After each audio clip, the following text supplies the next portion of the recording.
Hey guys, Kevin the Comic Doctor coming to you with another live CGC unboxing on this Christmas Eve 2024, an 11 o'clock in the morning show, something that we don't do here very often on the Comic Doctor YouTube channel. I just finished moving a whole bunch of snow. We're going to have a white Christmas here in Oshawa, and I have my 4 boxes ready to share with you. I also want to go over with you some CGC policy changes here at the Comic Doctor's office moving forward into 2025. But before all that, I have 2 amazing guests with me today. Shelby from Shelby'S Comics is a fellow I've known for several years. I've been on his show a few times, and he is a big-time conservator, loves to conserve comic books. And over the last couple of years, with his friend Dr. Paul, have been putting together a book, an actual book on comic book conservation. And it covers all sorts of facets regarding the art form. I'll call it an art form because it really is an art form to conserve a book. And so without further ado, I'll bring the gents on right now. Let's hope this doesn't fail me. There. Whoa, I don't like that one. That's better. How's it going, guys? Great. What's up, Kevin? How are you doing, my friend? Not bad. Thanks for being here. Yeah, thanks for having us. For having us, man. Thank you. Yeah. Thank you. No, my pleasure. Great to be here. Us Texas people on your Canadian channel. We are not moving snow today, but we appreciate being here nonetheless. No, it is 70-something degrees down here. Oh, look at this. You got to really, thanks, guys. Appreciate that. It's foggy out. Does that help? It's foggy. It's foggy, okay. Yeah, it's t-shirt weather. It's actually quite beautiful. I was looking at my backyard. Yeah, it's a pain in the arse, but it's really quite nice. It's very beautiful. I grew up in Michigan. I love the snow. I love winter. There you go. Yeah. So you know what it's all about. But you know what? As long as it all melts on on Boxing Day, I'm fine. Okay. Summer weather can start right away as soon as Christmas is over, right? Well, guys, you like to have a white Christmas. Yeah, of course. You guys have been pretty busy with this project. Tell us a little bit about the book and how it all kind of started. And sure, because Shelby, I've been watching. You've been doing lots of conservation tutorials on your YouTube channel. So Dr. Paul as well. I've watched a lot of your videos as well. What brought these minds together to do this? Yeah. Do you want to start, Shelby? You want me to start off? I'll give a short story. Is like you just said, Kevin. Is I've been doing conservation probably a little over a year, and of course learned from Dr. Paul, kind of my mentor with that. And long story short is I was laid off from work last August. I'm actually still unemployed, still looking, and Paul has a great comic book conservation Facebook group, which I'm a member of. And some people reached out and said, hey, we love your videos. We love watching them. But have you ever thought about writing this stuff down? And I didn't have a good excuse not to because I wasn't working. So I started writing, and immediately I knew I needed to get Paul involved because Paul's been collecting all the research and the literature. And so, yeah, I reached out to him. And you want to take it over and share the rest of the story there? Right. And from my part, my channel's been a big part of my channel has been about conservation for about 2.5 years. And my whole approach has been not to find other people on YouTube, but actually to go to the primary literature, because there's literally hundreds of years worth of work from library historians, from museum curators, etc. And they're dealing with documents like the Magna Carta and the Constitution, and like manuscripts handwritten by Charles Darwin and stuff like that, right? And so they really have this down to a science. They're not guessing. They're not experimenting. They do experiments on other paper, and then they publish. There's a whole peer-reviewed literature, right? So my angle has always been, I have a PhD in engineering. I know how to tackle a literature. My approach has always been to go to the primary literature and to pull everything that I thought from it that was relevant to comic books, because not all of it is, right? We're dealing with a certain kind of paper from a certain era, and then start applying it to comic books. And so that's what my channel's been about. I've been writing scripts for my video content for a long time. I've been writing bibliographa technically for myself behind the scenes as I'm doing these videos. And so when Shelby and I got together to start working on this, I just did a big dump down to him. I said, you got to read this paper. You got to read this one. I sent him right off the bat about 50 PDFs of peer-reviewed literature that I thought was required reading for anybody that was serious about conservation of comic books. And then a lot of the book, we sat down and wrote an outline of what the book was going to be. And then a lot of it kind of wrote itself. It just based on the approach, which was, how can we take this literature, which is difficult to track down, difficult to sift through, not all applicable to comic books? How can we take that and synthesize it into something that is useful, but also digestible by a layperson, and is something that we could add practical examples in? And that's what the book is. Nice. Now, I've seen a preview of the book, which is it's very thorough and very technical, and it's quite impressive, actually. Thank you. Going back to what you were saying, even like 13, 14 years ago when I started pressing comics, I just didn't want to throw a book in a press and good luck. I wanted to know what the heat how that would affect the paper and the longevity of the paper. So I had a hard time finding that information. Luckily, I have a college close by that has a conservation program. So I think I irritated them a little bit. And they turned me on to a few things. I had a buddy who graduated from that program years and years ago. So I got into contact with him and a couple of his classmates, and I asked some questions before I jumped in. Now, at that time, I wasn't doing anything that the book even tackles. I wasn't doing deacidification or any of the other any of that kind of work. But it's always good to have that that resource beside you before tackling the book, right? Obviously, so that's a great thing. I had a question in my head. I should have wrote it down. I got kind of. Well, the other thing, while you're remembering, I just like to say, Shelby's undergraduate degree is in design, and so he just brought so much to the table here with the design of the book, the overall look of the book, the art direction of the book, the layout, and everything else. And so I was able to really kind of be, the technical guy in terms of, no, we need this chemical here and that chemical's not the right one for this. And he was able to do really the bulk of the rest of the work on this. And so with him having some time available, we were able to put this together in because of our backgrounds, it came together pretty quickly. Well, different talents put together to put a project, and having really? That, and having that in Shelby's current situation, that sometimes prompts you to try. Yeah. In fact, that's kind of why I started this business too. Something kind of happened at work that kind of prompted me to kind of step back, and then I ventured into this. So I kind of totally understand that. So hopefully it'll pay off in the long run. I think it really will. This will become a lot of guys pressing books out there right now, and a lot of guys wanting to try it for themselves. This is going to be definitely a resource they're going to want to have. Well, and just to add, one is, it's kind of funny that both of y'all are right here, because I started pressing and cleaning because of you, Kevin. And I bugged you about how to do it and the way to do it and things like that, right, years ago. And then Rick Morgan, of course, helped me out a lot. And then Paul has been responsible for helping me with the conservation part. So it's really great that my origin in pressing and cleaning and then conservation, both of y'all are right here together. But and you said it correctly there, Kevin, that this is a resource. This isn't necessarily, hey, you can read this book and you can go out and start pressing and cleaning or conserving books yourself, right? No, this is a resource that teaches, that at least educates, let me say it like that, educates the proper methodology based on traditional conservation techniques. And then it's up to you, right? If you want to delve into this, and we strongly suggest that you do a lot of practice. You, don't go out and try it on your Hulk 181. Start out with some old books first.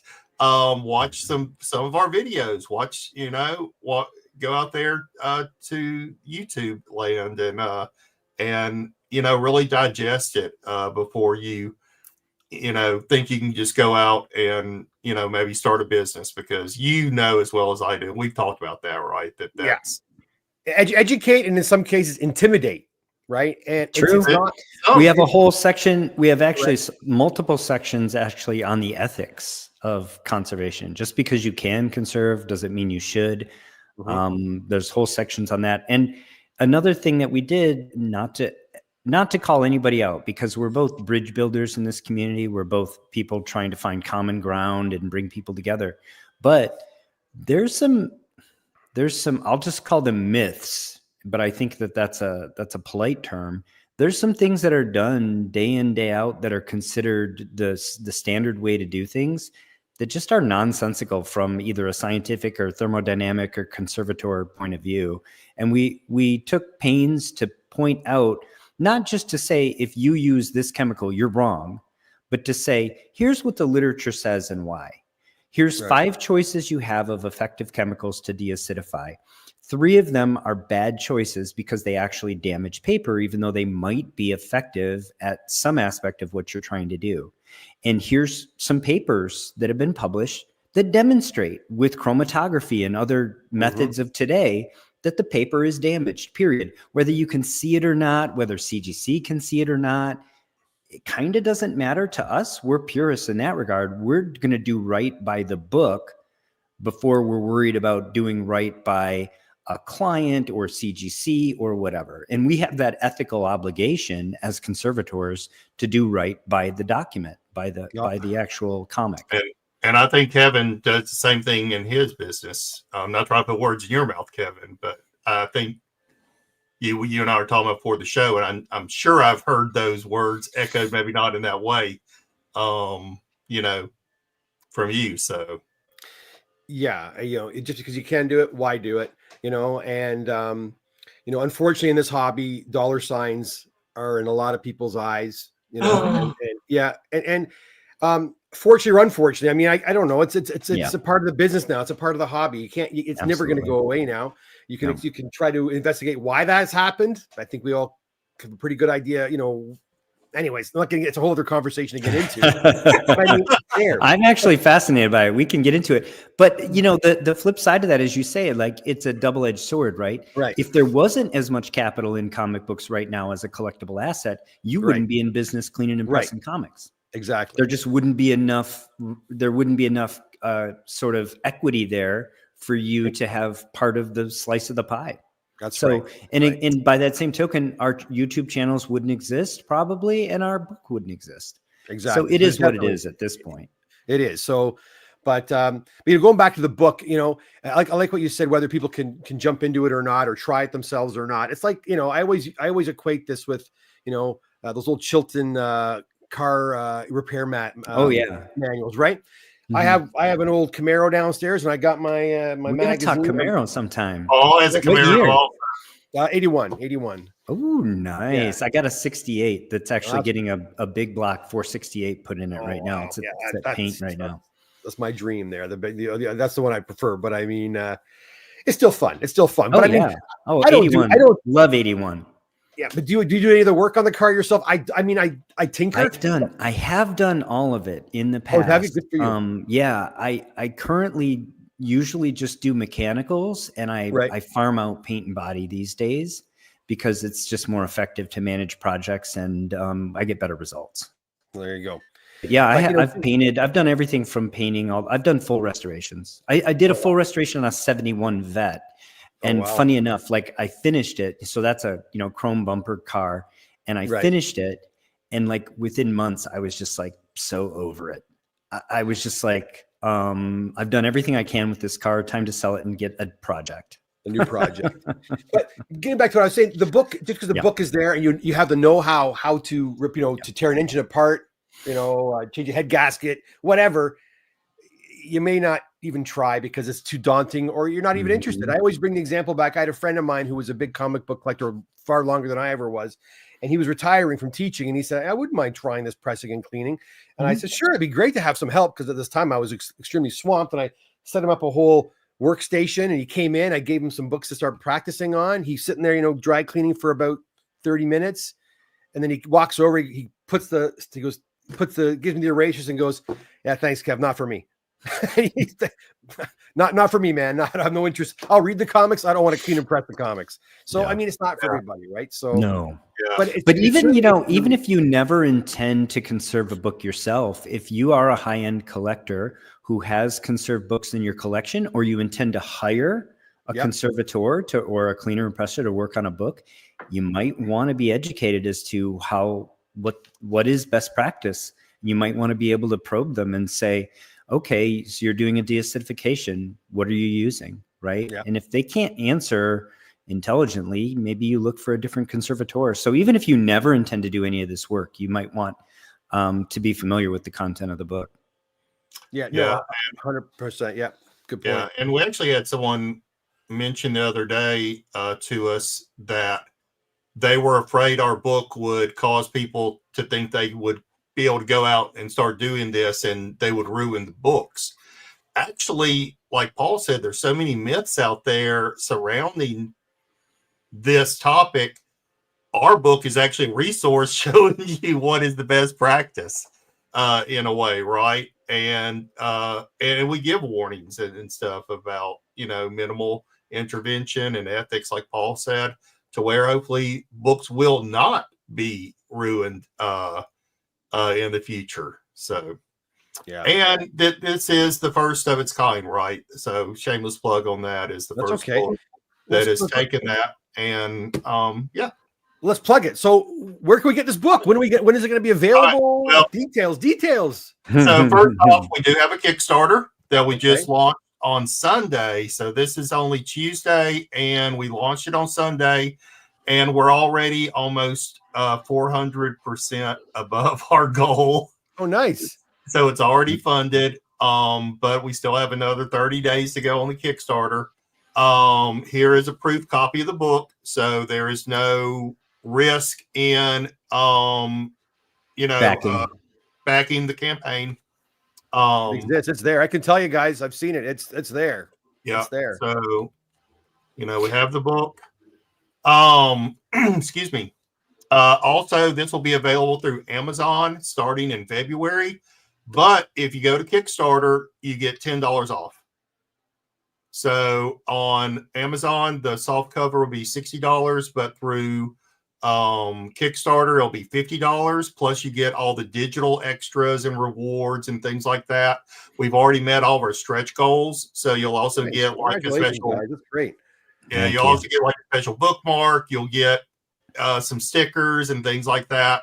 The hardcover is going to be $80 on Amazon, but it's $70 on Kickstarter.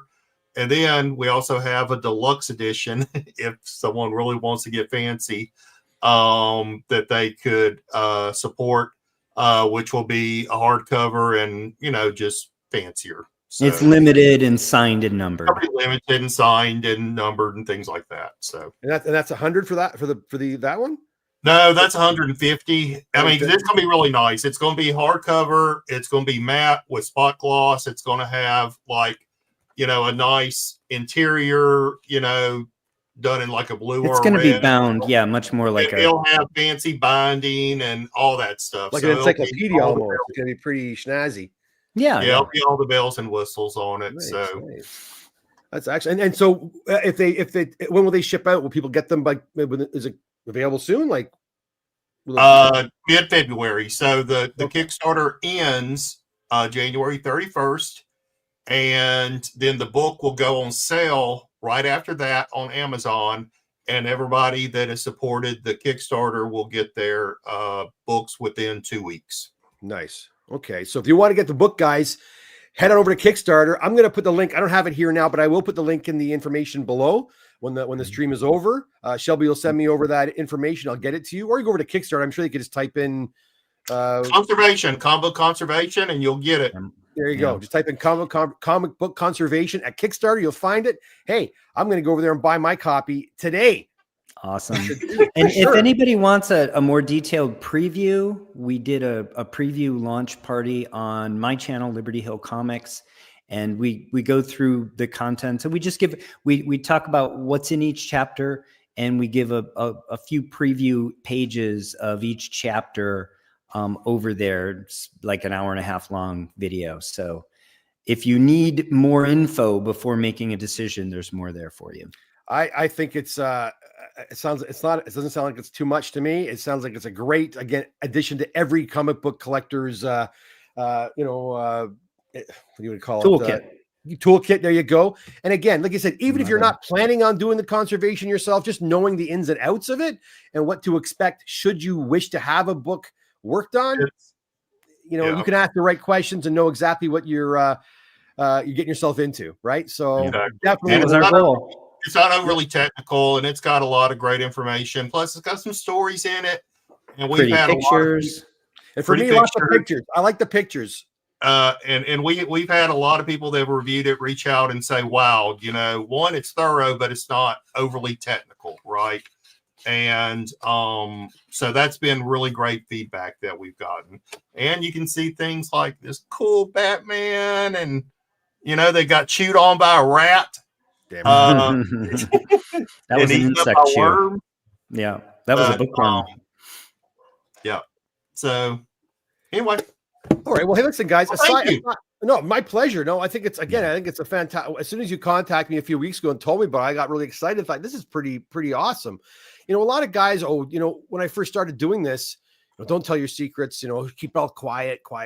And yeah, I mean, I don't go into great detail to how I do things or how we do things. That's our in-house. But I mean, honestly, the basic principles are all pretty much the same from presser to presser. I'm glad you brought that up. I mean, I think that if you've developed your craft and over the course of it, you've come up with ways that you do things that you think offer you an advantage. That is intellectual property, and you have every right to keep that as a trade secret or just not share it with folks, right? By all means, you're the one who earned that, right? You put the work into it. So we respect that 100%. I think what 100%. The book is about is taking what's already in the public domain, in the peer-reviewed literature, and in some cases saying, wait a minute, guys, we in the comic book world, we didn't invent blue LEDs to lighten paper, right? We may have independently come across it and discovered it. We may have actually put together, I think Chris Trump and the rest of the group over at Captain Mike have put together a great practical guide for application, but that was in the literature 40 years ago. Right. And in fact, it was known by paper producers, a mild alkaline solution with sunlight was known to be the correct way to bleach paper at least 700 years ago, because we have documentation proving it. Exactly. So these things, so that's actually part of the point of the book is that, there are people who are super skilled. There are people who develop those skills. There are people who developed trade secrets even, and little techniques that they use that nobody else is aware of that give them an advantage. But there's also a whole bunch of stuff in the public domain that a lot of people don't know about and should, A, and B, that some people think they're inventing or discovering when in fact it's been in the peer-reviewed literature for a long time already. And so, credit where it's due that those people either rediscovered it independently or they worked out the best practical way to apply it to comics. But also let's point to the actual scientists who did the work, and in some ways it can inform how we apply those techniques as well. Yeah, and you guys are just making it so much easier for, again, comic enthusiasts to find that information. And Dr. Paul, it sounds like you did a hell of a lot of research over the last several years. So, I did a lot of digging, a lot of reading. The book itself does not read like a technical manuscript at all. Shelby was adamant that it shouldn't be that, and I think he was correct. My instinct would have been to go the other direction, but we have just at the end of each chapter a very quick, usually one-page review of the literature that's appropriate, and then the bibliography for that chapter. So the folks that are interested can go find it, but for the main interest in reading it, it doesn't bog down the reading. And I believe we reference over 60 peer-reviewed publications in the book. I'm not even sure what the final count was. But yeah. There's a lot. Bravo, guys. Again, bravo. That's fantastic. I'm not even joking. I'm going to go order mine today. I'm very excited to get it. Yeah, get it during the Kickstarter. That's the best price you're ever going to get. I'm going to. I kind of want the hard copy, but it's just not practical. I think I'm gonna have to go for the. Maybe I'll get both. We'll see. You never know. Yeah. You know. But guys, where else can these guys? Where can the people find you? So Shelby, where can everyone find you if they want to leave this? Yeah, YouTube, Shelby's Comics, Paul, Liberty Hill Comics. Anybody's welcome to join the conservation Facebook group, which is just simply Comic Book Conservation Community. They can search it up. Or I think Paul has links on his videos. And yeah, you can find us both over on Instagram, Shelby's Comics, and I'm just Paul.Kosnick. You can find me, but yeah, YouTube's probably the easiest place to find me. All right, well, guys, thanks for popping by. I certainly Thank you. appreciate it. Again, if you want to stick around for the unboxing, you're more than welcome to. You don't, you can watch. I'm going to stick around for one, and then I got to get back to work. Actually. Okay, and then and that's that. So, and then Shelby, please send me those links, and I'll pop them at the bottom of the video I'll do it for you. afterwards. All right, guys, thanks so much. You guys can just take off whatever you want. It's no problem. Thank you. All right. You got it. All right, guys, let's go over to my beautiful face right here. We go. Look at that, a close up. My overhead cam's not working today, guys. I feel really bad. I tried getting it working, and it's not. So we're gonna have to do it the old-fashioned way here. And I've got 4 boxes to share with you this way, so I do apologize if it gets daunting. I'll get over to the chat at some point and see who's here. I see a few people here. Chris is here, McCann and Dave is here. Dave B, how's it going? John Sherwood, how are you, buddy? Carlo's in the house. Carlo, I've been trying to call you. Where you been? How are you? And Peter G, how you doing, Pete? Good to see you. Happy holidays, Kevin, and everyone, and all the best for the new year. Well, thank you, Peter. Appreciate that. Let's get started. And by the way, when I'm done, maybe a box or 2 boxes, I'm going to talk about my new CGC policy moving forward. Something I should have done a long time ago, and I'm going to do it now. So anyways, we start off with some old vintage books. Can you believe it? ASM 58 right here in a 7.5. Ooh, nice. Nice, yeah. And we got a bunch of ASMs, guys. We got another one, number 54 and a 7.0. Not a bad grade for books of this vintage. It's beautiful. At all. Yeah, not bad. Pretty colorful there. I got to check the I always got to check the slabs, make sure there's no cracks. Cannot forget that. We have this is a pretty important book. First Mary Jane cover, ASM 59 and a 6.0 right there. Nice. Yes. I see these guys. I'm thinking maybe I should start collecting, putting a Spider-Man run together. Oh, I think Rick Morgan is the correct person to have on here. Oh, is that right? He's a big ASM He's fan? such a huge Spider-Man fan, yeah. Do you remember chasing around Go-Go Girls in the 70s, Kevin? Did I chase around Go-Go Girls in the 70s? I probably looked at them. I was a young man. I was born in 71. I was only, I'm more of an 80s teenager. You're aging me, man. You're aging me, Shelby. What are you doing? One of my favorites right here, guys, The First Banshee. I love this book. I love this one too. It's one of my favorite, first series, Silver Age X-Men before they went to reprints and. Totally. And 8.5 is a great grade for that book. It's so hard to find. It is not too bad. Back to Spidey again. These are pretty popular. These Doc Ock issues, 6.5 right here on number 56. Nice. All right. What else we got? We got a lot of them. Wow. Okay, now we're into some FFs. We got a Fantastic 473 and a 6.5. Oh, very nice. That's a great cover. See, guys, and this is again the books people always talk about. Oh, maybe you should be-led that. You should be-led that book because look how white that cover can be. Mm-hmm. Yeah, you can, but it takes time to be-led a book, and is it worth it? It's a 6.5. Maybe you get it to a 7.5 or an 8, but is it worth the cost of getting it be-ledded and the potential risk of getting your purple label that no one likes? So I always stay on the air on the side of caution and let's not be led the book. Let's leave it the way it is. That's what I usually recommend. 100%. Yeah. It is not part of my standard. Every book gets this process at all. No. But there are some pressures out there now that are just pushing it. And I'm like, what are you doing? I mean, Paul and I were just talking about that this past week. Well, here's a question for you, since you guys are the experts now. Will be-led eventually damage the paper? It can. So the main thing here is intensity and duration. Intensity depends not only on the wattage of the bulb, but the distance from the bulb, which the intensity, the energy falls off as the square of the distance from the bulb. So for those that aren't math whizzes, if you double the distance, you quarter the amount of energy that hits the book.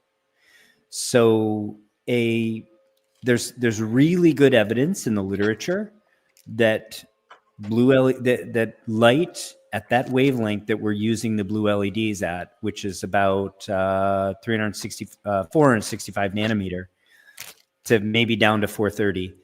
That wavelength is quite safe in it's very weak in compared doses. to like 420. It does not create a lot of breakdown of paper, so the paper is quite stable.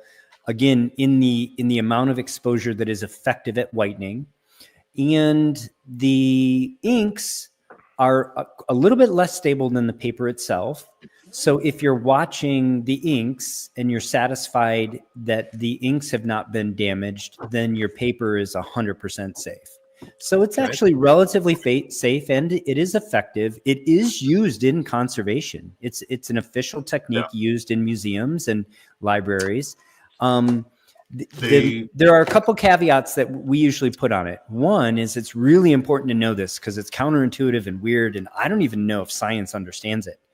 Once you are done irradiating with the blue light, because it is radiation, bleaching effects continue for some amount of time afterward. So if you go, okay, it looks great to me, turn the light off, some additional bleaching is going to happen after you turn the light off. So be wary of that. Stop early, let the book rest, and reevaluate. That's thing one. Thing two, you really do not need, in most cases, to spray it with any sort of fluid. Exactly. What I was about to say is where the danger comes in is a lot of people mix blue light treatment with some chemical. Yeah, right. Which again, you can do and is quite effective, but those things start to increase the risk factor. So for one, you should never, ever, ever, ever, ever put distilled water on a comic book. It actually literally leaches calcium and other ions out of the paper, and it weakens the paper, period. So even if you do decide you're going to blue LED and you want to put some kind of aqueous solution, it should never be distilled water. And we give a whole breakdown of why with scientific references. Two, if it is hydrogen peroxide, it should be very dilute and minimize your exposure. But there are safe levels of blue LED and hydrogen peroxide done properly, where basically the amount of damage to the paper is literally undetectable with the best science we have right now. Meaning you can do the treatment, you can actually digest all of the cellulose, and you can measure the average molecular weight of the cellulose chain, and it's statistically not different from if you hadn't done it. So what does that mean? It's safe. Guys, what are you waiting for? Get over to Kickstarter and buy the book. It's all there, right? Because what Dr. Paul's talking about there, all the peroxide, distilled water, these are words you hear, right? Blue light.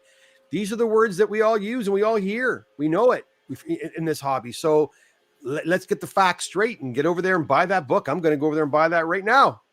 Thank you. No, not yet. I will go later though. Let me ask this, Dr. Phil. Dr. Phil. Oh my God, Dr. Paul. We'll talk about call me whatever, man. Yeah. No, but Dr. Paul, the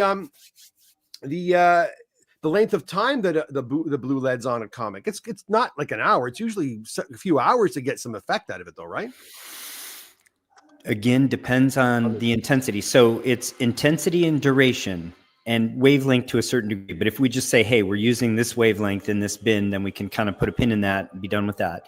And then it's intensity and it's duration. So if you really have it dialed in, you can increase the intensity mostly by shortening the distance between the bulb and the book.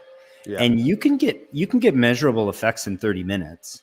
So it depends. If you're being very cautious and you have 8, 9, 10 inches a foot between your bulb and the paper, then yeah, you're probably not going to see an effect in 30 minutes.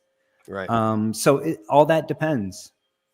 Yeah, I usually go low and slow, man. That's what I usually do. With that, I do too. Actually, in most of my practice, it depends. Yeah. One thing that I differentiate is interior pages actually tend to handle blue LED much better than covers.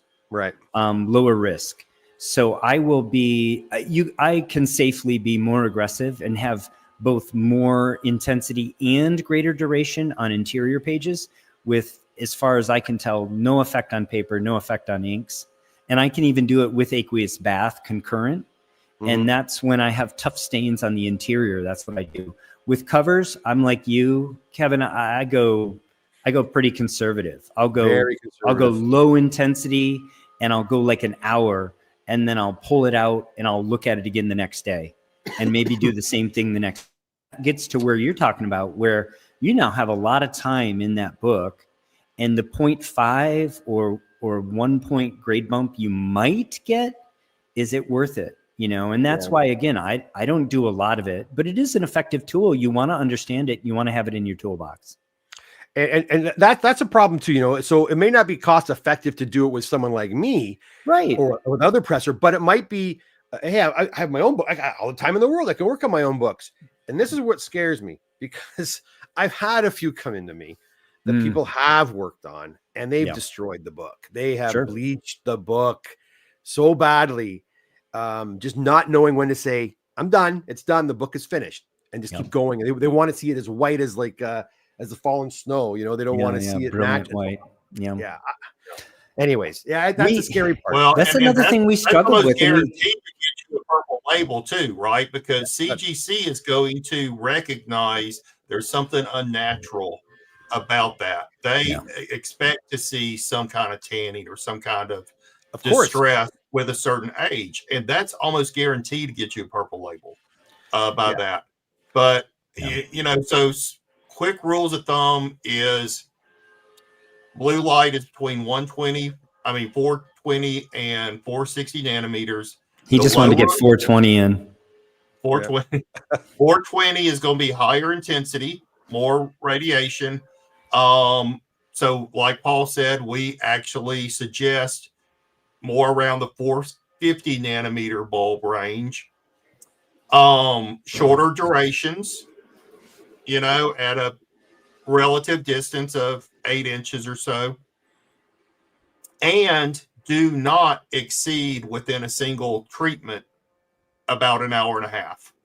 So that could be 3 30-minute treatments. That could be 2 45-minute treatments. And where I get the hour and a half from is from Rick Morgan, who has done a lot of studies of this of his own. And he has found that under an hour and that's what he does with his, is an hour and a half treatment, and then he waits a whole day, if not 2 days, and sees what the effects are. And but again, Rick that's also creates masks. He also creates masks for his books. And those masks are pretty cool. I've seen those. They are cool. Pretty neat. I mean, but a lot of that is a lot of that is beyond the hobbyist too, though, right? And I do want to pull it back to who really popularized this and put together a practical guide. And that's Captain Mike and Chris Trump and that crew. And to be frank, I mean, we're aligned with them on 95% of what they put in that book. I do think the last 10% is kind of important, and it is based on the literature, and we explain why. But to be clear, you know, we didn't reinvent this wheel. We just kind of applied some practical knowledge and studied the literature and applied what was already known to it.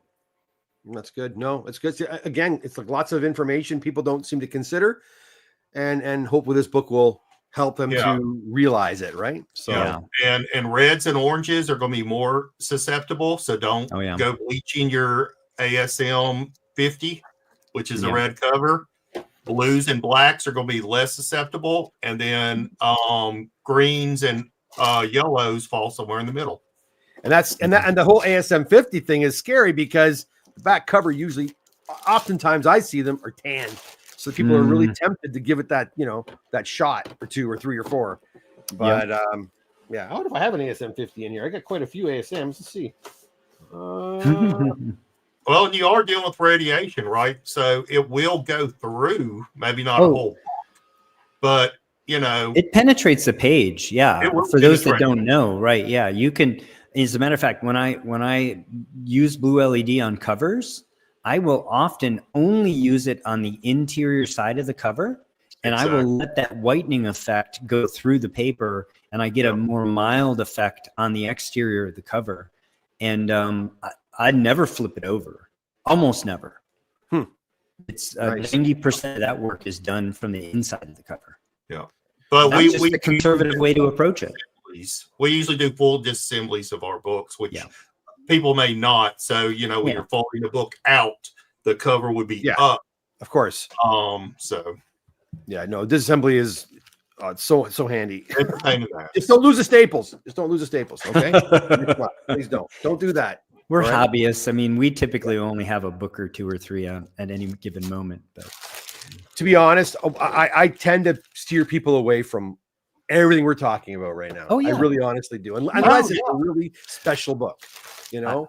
I think and we warn and it says it in the literature, is bleaching, whether it's chemical or photo bleaching, is I don't want to say last resort, but it's way down your list of processes. It certainly shouldn't write a book. Right. It certainly shouldn't be among your standard things that you do every time you treat a book. No. I have a lot of guys coming in now that are just excited that I've started to play around with this, and I don't. Nipur does all the work. I just kind of, watch. I do a little bit, but not like she does more of the intensive work. Yeah. But I mean, you hired the right person. You hired, and salute to you, right, for hiring someone who has a degree in conservation, a classically trained conservatory, right? As the training, because you understand where your knowledge base is, right? So instead of taking it upon yourself, you did the right thing, and man, we salute you, dude. Well, thank you. Absolutely. And she actually taught me a few things about, as she's doing the work, she'll tell me how she's doing and what she's doing, which is great. So I am learning, but it's hard to find someone like that. Yeah, there's not a lot of programs. Yeah, and they're mostly going into libraries and museums. Right. But it's an interesting what you brought up, Kevin, is I think a really interesting topic here about like hobbyists picking these tools up and wrecking books. And there's so many ways to think about this. I mean, on the one hand, you could say we're being irresponsible by putting this information out. On the other hand, people are already doing that stuff. And I make the argument we're being responsible by putting actually the correct information out for people to be safer about these things. I think it's important that we're not gatekeepers for what people can do with their own books, right? People who want to start conservation, people who want to do whatever they want to do to their books, they're their books, right? It's a free country, USA and Canada both, right? So people ought to be able to do what they want. And so I think I really err on the side of not being a gatekeeper. I want as many people as are interested in conservation to get into conservation, to have the best information available to them. I do think it's foolish for somebody to run off and do these things without a lot of practice, without a lot of experience, without a lot of study. And I also think it's especially foolish for people to run off and do it on expensive books without literally hundreds, if not thousands, of inexpensive books worth of experience. And I especially think it's super foolish of people to put up a shingle and start charging other people for it without that kind of experience. All of those things we know happen in our hobby. But it still does. It still does. But I think, to me, information, distribution, dissemination of information is actually the best disinfectant. I don't think it's irresponsible at all. I think it's actually the best thing we can do to minimize people doing irresponsible interventions, even though I recognize their right to do so with their own books. No, I agree. If you want to play with your own stuff, that's fine, but don't be taking other people's books and destroying them. And I've seen that just recently. I saw a bunch of modern books come in that were all, and the most stupidest mistake, like the mistake that you should have learned on day one. Oh, they should have learned 100%. And every video and every book that's out there talks about it, and they still didn't. They just no.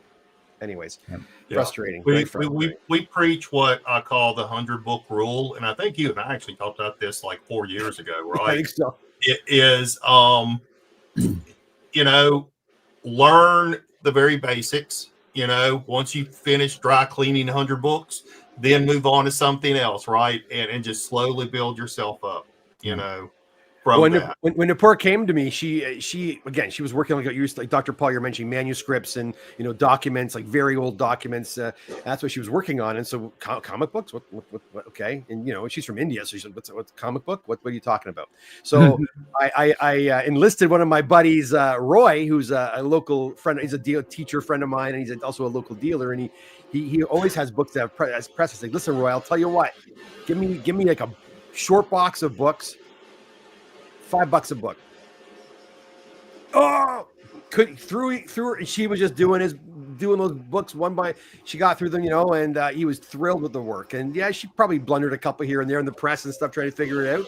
But for the most part, he was extremely ecstatic with the results. Yeah. And from there, dry cleaning and pressing and the whole 9 yards. Yeah, and, she gets used to it. There are a lot of inexpensive comic books. Every comic shop I've worth its salt has a $1 bin. They used to be quarter bins. Sometimes they're still quarter bins, 50-cent bins.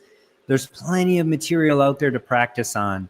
Go grab a long box of that kind of material, and don't start pressing your important books until you've gone through that entire long box. I bought a stack of classic illustrateds. Yeah. 50 classic illustrateds for $20 from the 1950s. Which is the perfect age, and yeah. 100. And speaking of 25-cent bins, this Boxing Day at my shop, $1 bins, 25 cents each. Woo. Minimum purchase of, I don't know, there'll be a minimum purchase, either $5 or $10, but 25 cents each. Might be worth the drive to Oshawa. That's right. Come on up to Oshawa. You're supposed to warm up by then too. Let's keep going on these books here. I'm never going to get through. I have 4 boxes here. Let's see what else I got. Here, how about? I'm not sure if I'm allowed in Canada yet. Oh, you're not. Uh-oh. Something happened. I actually, literally, technically, there's a red flag that pings. I get pinged when I try to enter Canada. Story for another day. Oh gosh, I don't. Oh gosh, that's nothing. Just funny story. From your youth, maybe, perhaps. Yes. Yeah, okay. Misspent youth. Well, hey, you're having fun. Canada's a good place to have fun.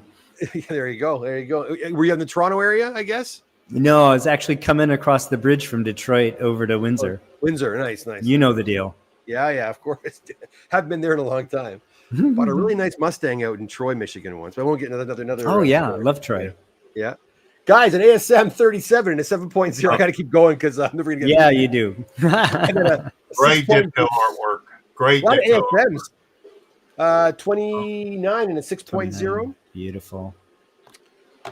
Again, another one people might be tempted to be led, which I wouldn't recommend, a 6.0 on number 23. Another great one. Yeah, you do not see that. These present so well. So great. Here's a pretty one. How about this? An 8.5 copy. 754 Fantastic Four from 1968 and 8.5. Beautiful white. Look how white. And this was not worked on. This is just naturally still beautifully white. Wow. I love the greens. You got the Kirby crackle. Love it. Yeah. Love it. That one's another ASM, number 53 and an 8.0. Nice. Very beautiful. See, and that's not perfectly white, and you still got an 8.0, man. Oh, I think that color's supposed to be mostly yellow, yeah. Although I guess you're talking about the field at the top. Yeah. Yeah, no, see the back, yeah. Yeah, I mean, you could pop that if you wanted to, but again, it's like, no, you don't. What are you gonna get? Could you get it? You're not going to bump the grade that much. No, I don't think so either. There's too much going on here. You got to look at the whole book, not just the absolutely. Kevin, I mean, my target on most of my Golden Age books is not even white. My target is a creamy off-white. That's my target that I shoot toward for my conservations. And it makes sense. Just looks more natural, and it honestly it gives the book a better patina, and it's part of the provenance of the book. Yeah, that's the whole point. Even when we're pressing books, we want them to look natural. We don't want the books to look like they've been squashed or destroyed. Like over pressed. And even the dry cleaning, sometimes we'll kind of just lay back a little bit, and so it's not perfect. Again, you mentioned the provenance and what have you. That's what we're trying to give, that natural feel, the natural look. And unfortunately, with this B-lead, guys are going a little bit too far, and the books look bleached. Yeah. Some of them do. Yeah. I felt really bad. And in fact, they are. That's actually another thing that we do in the book. You know, we just call it photo bleaching because that's what it is. I know that people think that's, you know, has negative connotations. Again, it kind of ought to, because bleaching should not be a first line of defense kind of treatment for a comic book. It should be, well, we have a stain that actually detracts, and it might even have some compounds that are still active that are deteriorating the book. And so we're considering bleaching, whether that's chemical or photo bleaching. It's still bleaching. And so we use that terminology, and it doesn't mean that it can't be safely done at all, but it does mean that it should be approached with caution. And Paul makes a good point. We actually discuss the bleaching part, you know, whether it's chemical or photo, in the chapter called stain removal, right? Because that's really what the bleaching is for, is to try to reduce stains. When you start using bleaching to maybe artificially whiten things and stuff like that, now you're kind of crossing maybe a little bit of an ethical boundary there, right? I mean, because like Paul said, what you're trying to do is that stain could have some kind of detrimental effect on the book, not just an aesthetic effect, right? And so trying to remove that or lessen it is actually good for the book. And then just a side effect is, you know, you get a little bit wider book in the process, right? I'm curious if, like, you know, you'll start seeing the breakdown of the paper 20 years from now. And that's when it usually is. It's, you know, people are like, well, I've got books I did 3-4 years ago and nothing's wrong with them. No, it's more like 10, 15, and 20 years down the road is when you see things. But I do want to caveat that by saying, yes, that's probably when you'll see it. But it is possible to use these techniques safely. We have good science on it, 100%. Right? So to be clear, if you abuse it, you can create. So like, just imagine the paper has a lifespan of 50 years. You may have overexposed it during your bleaching, and you may have caused some oxidation. And now the paper has a lifespan of 25 years. That's not visible 2 years later. You can't look at the book 2 years later and say, proof I didn't damage it. That's not how it works, right? There are molecular tests you can do, and that's why we know it is safe when you control for the intensity and the duration. But yeah, that's not definitive to say, oh, I pressed this, or I bleached this 2 years ago and it's the same today. I wonder if it's people think, oh, I'm not going to have the book in 20 years. I don't care. I'll just make it look good now. That's part of the conversation. You know, like we talk a lot about, I'm not looking at the lifespan of the book in my hands. I'm looking at it in the hands of my heirs and the next few generations that are caretakers. Especially because we deal a lot in Golden Age books. Sometimes the census count on them is single digits. Sometimes, you know, fewer than 50, fewer than 100. Very common for the books we're dealing with. And when that's the case, I mean, there are ethical considerations. Again, I don't want to be a gatekeeper. If you own the book and you want to cut it up and laminate some of the pictures and put them on a birthday cake, knock yourself out, right? You own it. And I'm not trying to denigrate anybody who decides to make any decision with any book they own. That said, if you're serious about preservation of our hobby and the long-term sort of integrity, we give you the framework for the ethics of conservation and what you should consider. That makes sense. Here, check this out. 8.5 copy. FF. Wow. There's some nicer ones coming up now too. Number 51, very popular. Beautiful. Cover there. Love it. 8-point white pages. Great minimalistic artwork on those covers and stuff. I mean, he's pumping that stuff out at such a pace. But 9.0, off white to white. Ooh, that's a great looking copy. One of my favorites coming up here as well. A 9.0 again with a I call him Khazar. I've always called him Khazar. Number 57. Look at that. Is it not Khazar? What else would you say? Khazar. I've heard Khazar. I've heard people say Khazar. No, Khazar. All right. Khazar. There you go, guys. It's Kazar. Yeah. Love that. Otherwise, one. there wouldn't be a dash. Yeah, that's what I thought. Kazar. Didn't dig on that. Let's see what else we got. Another ASM. Even in Canada, he's known as Kazar. There you go. And this is a one owner submission as well. So this all belongs to one fella. I don't know who, but 9.0 copy of what a great Aiden collection. with the chameleon. Yeah, he's putting a nice one together. I think I know who it might be, but I'm not going to hazard a guess. Whenever I do, that's the wrong person. And that green cover, I've seen that cover so many times. It's always got tons of a lot of them. Yeah. Some of that green ink just look at that. Oh, one of the square bounds, baby. Wow. Square bound and a black cover too. Yeah. Great work. Thank you. Yeah. Square bounds can be challenging, but they're odd. We get some great results on these. Yeah. Yeah. Again, I don't know who to give credit to. Is it Charlo or Nipur? I don't know. We all work together. I pretty much review most of the stuff. I remove everything that goes through, but I'm not sure whose hands they go through first. They go to me and then they go to them and then I go back to me again. But 5.0 on an ASM 27. Nice. Early. That's the second Green Goblin or third? I think it doesn't say. I think it's the third. Fantastic 453 and a 7.0. And then we have nice. ASM 22 and a 6.5. Oh, great. Ditko Any Ditko, right? I love this one here. We got an ASM 97 and a 9.0. Beautiful. Is that one of the drug issues? I think it might, because there's no it's 97 and 98. Yeah. Right. You got it. Yeah, that's cool. Very nice. And then we have an ASM 26, another Green Goblin issue. Oh yeah. 5.5. It's funny, you could tell, these books are all similar, and the different numbers are all very similar grades. You can tell they were probably kept together or bought from the same place or owned by the same owner for a long time. Oh yeah, stored in similar conditions. Yeah.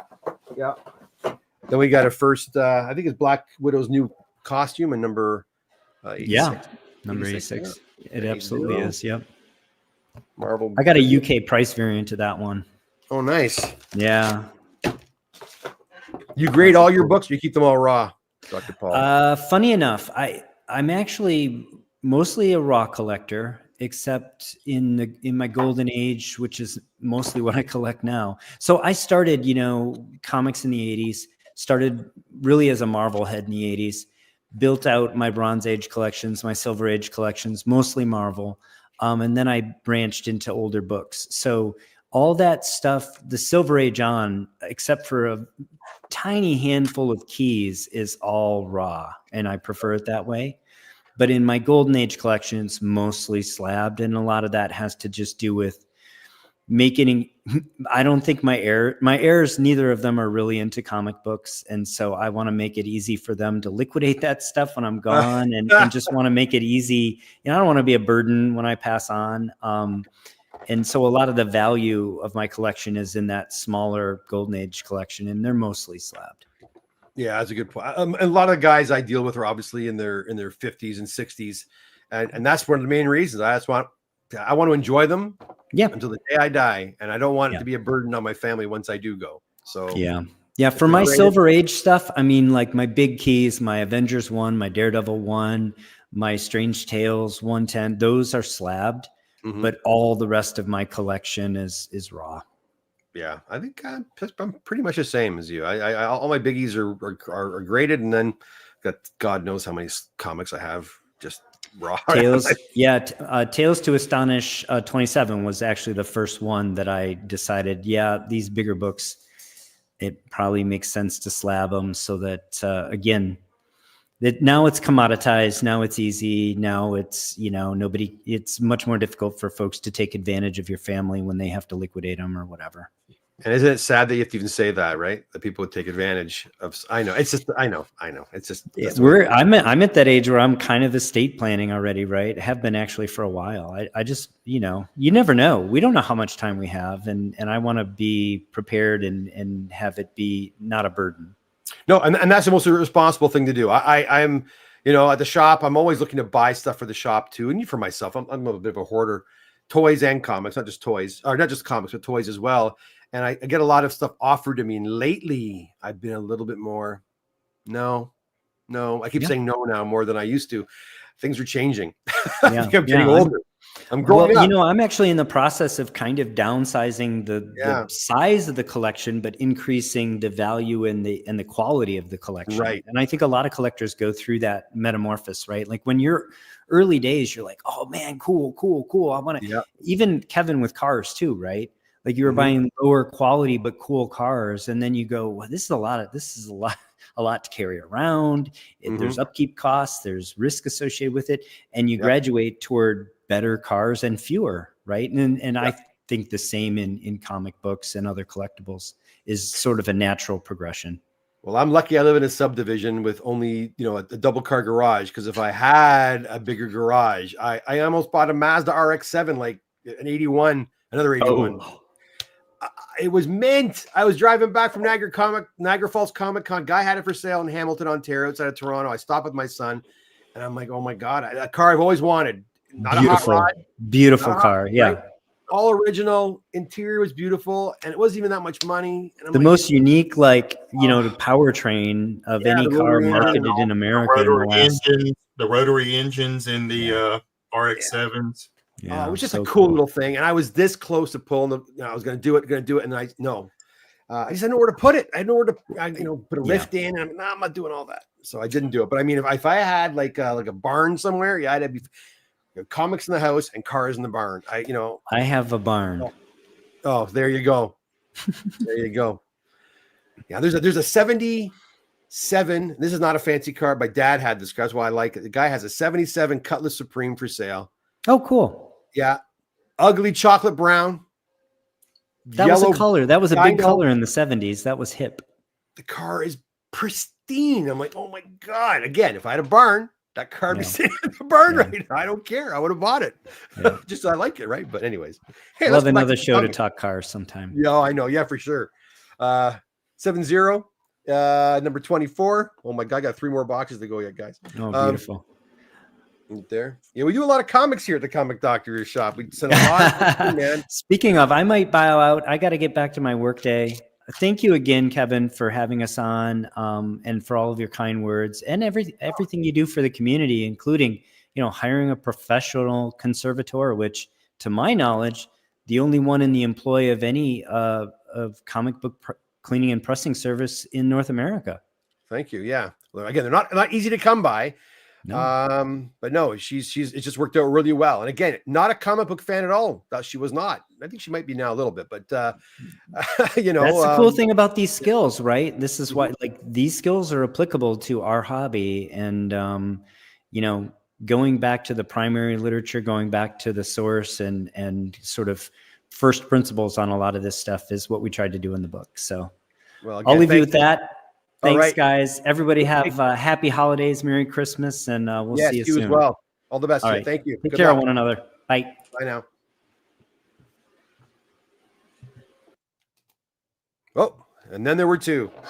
And there was. ASM 42, Shelby, and a 6.5. Wow. Oh, that blue cover. I know, and it's not bad. And an 8.0, number 52. Not bad grades at all. You got some mid grades. I mean, that when I was building my silver and bronze age collection, 6.0 and above, and I had a pretty close run of almost a full run of ASM. I had like number 1, number 6, number 4, 13, 14, and then all the way up. Missing a lot, number 2, number 3, number 4. I didn't have all those. And I was going to go for it. And then they were not graded at all. And this is when CGC had just about 3 or 4 years after CGC had kind of hit the scene. This guy, local guy, had a bunch of graded books. Giant Size X-Men 1 and Hulk 181 and 180, a lot of big books. I traded all my Spider-Man books minus number 1, 14, and 15 for a stack of CGC books like this, and made my back a lot happier because I got rid of a long box. But all those years of compiling those books, gone in a moment. Here's a book you've never seen before, Shelby. I guarantee you've never ever seen this book. Right here, Hulk 181. No, I've never seen it. Every single show, we've got Hulk 181s, it seems. And a 6.0. Not a bad looking copy.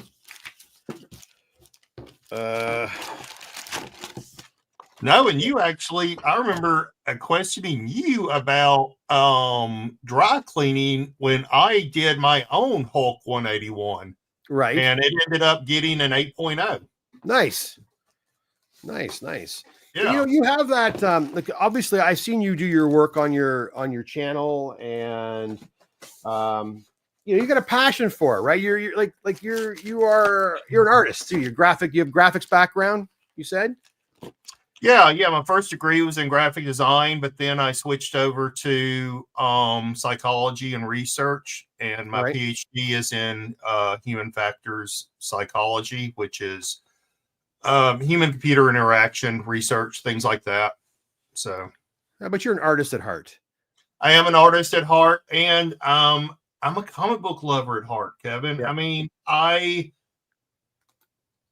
love comic books. I mean, started at a young age. I didn't grow up in the best home life, and comics were always there for me. And that is what I think, you see with the love and such, is wanting to preserve these, for the next generation, and so other people can enjoy, right? And that's what I show a lot with my conservation is I'll show you a book that can't hardly be handled, can't be touched, that's, limp or has tears or, all kind of defects. And then you turn it into something that can be flipped through, can be read, can be enjoyed.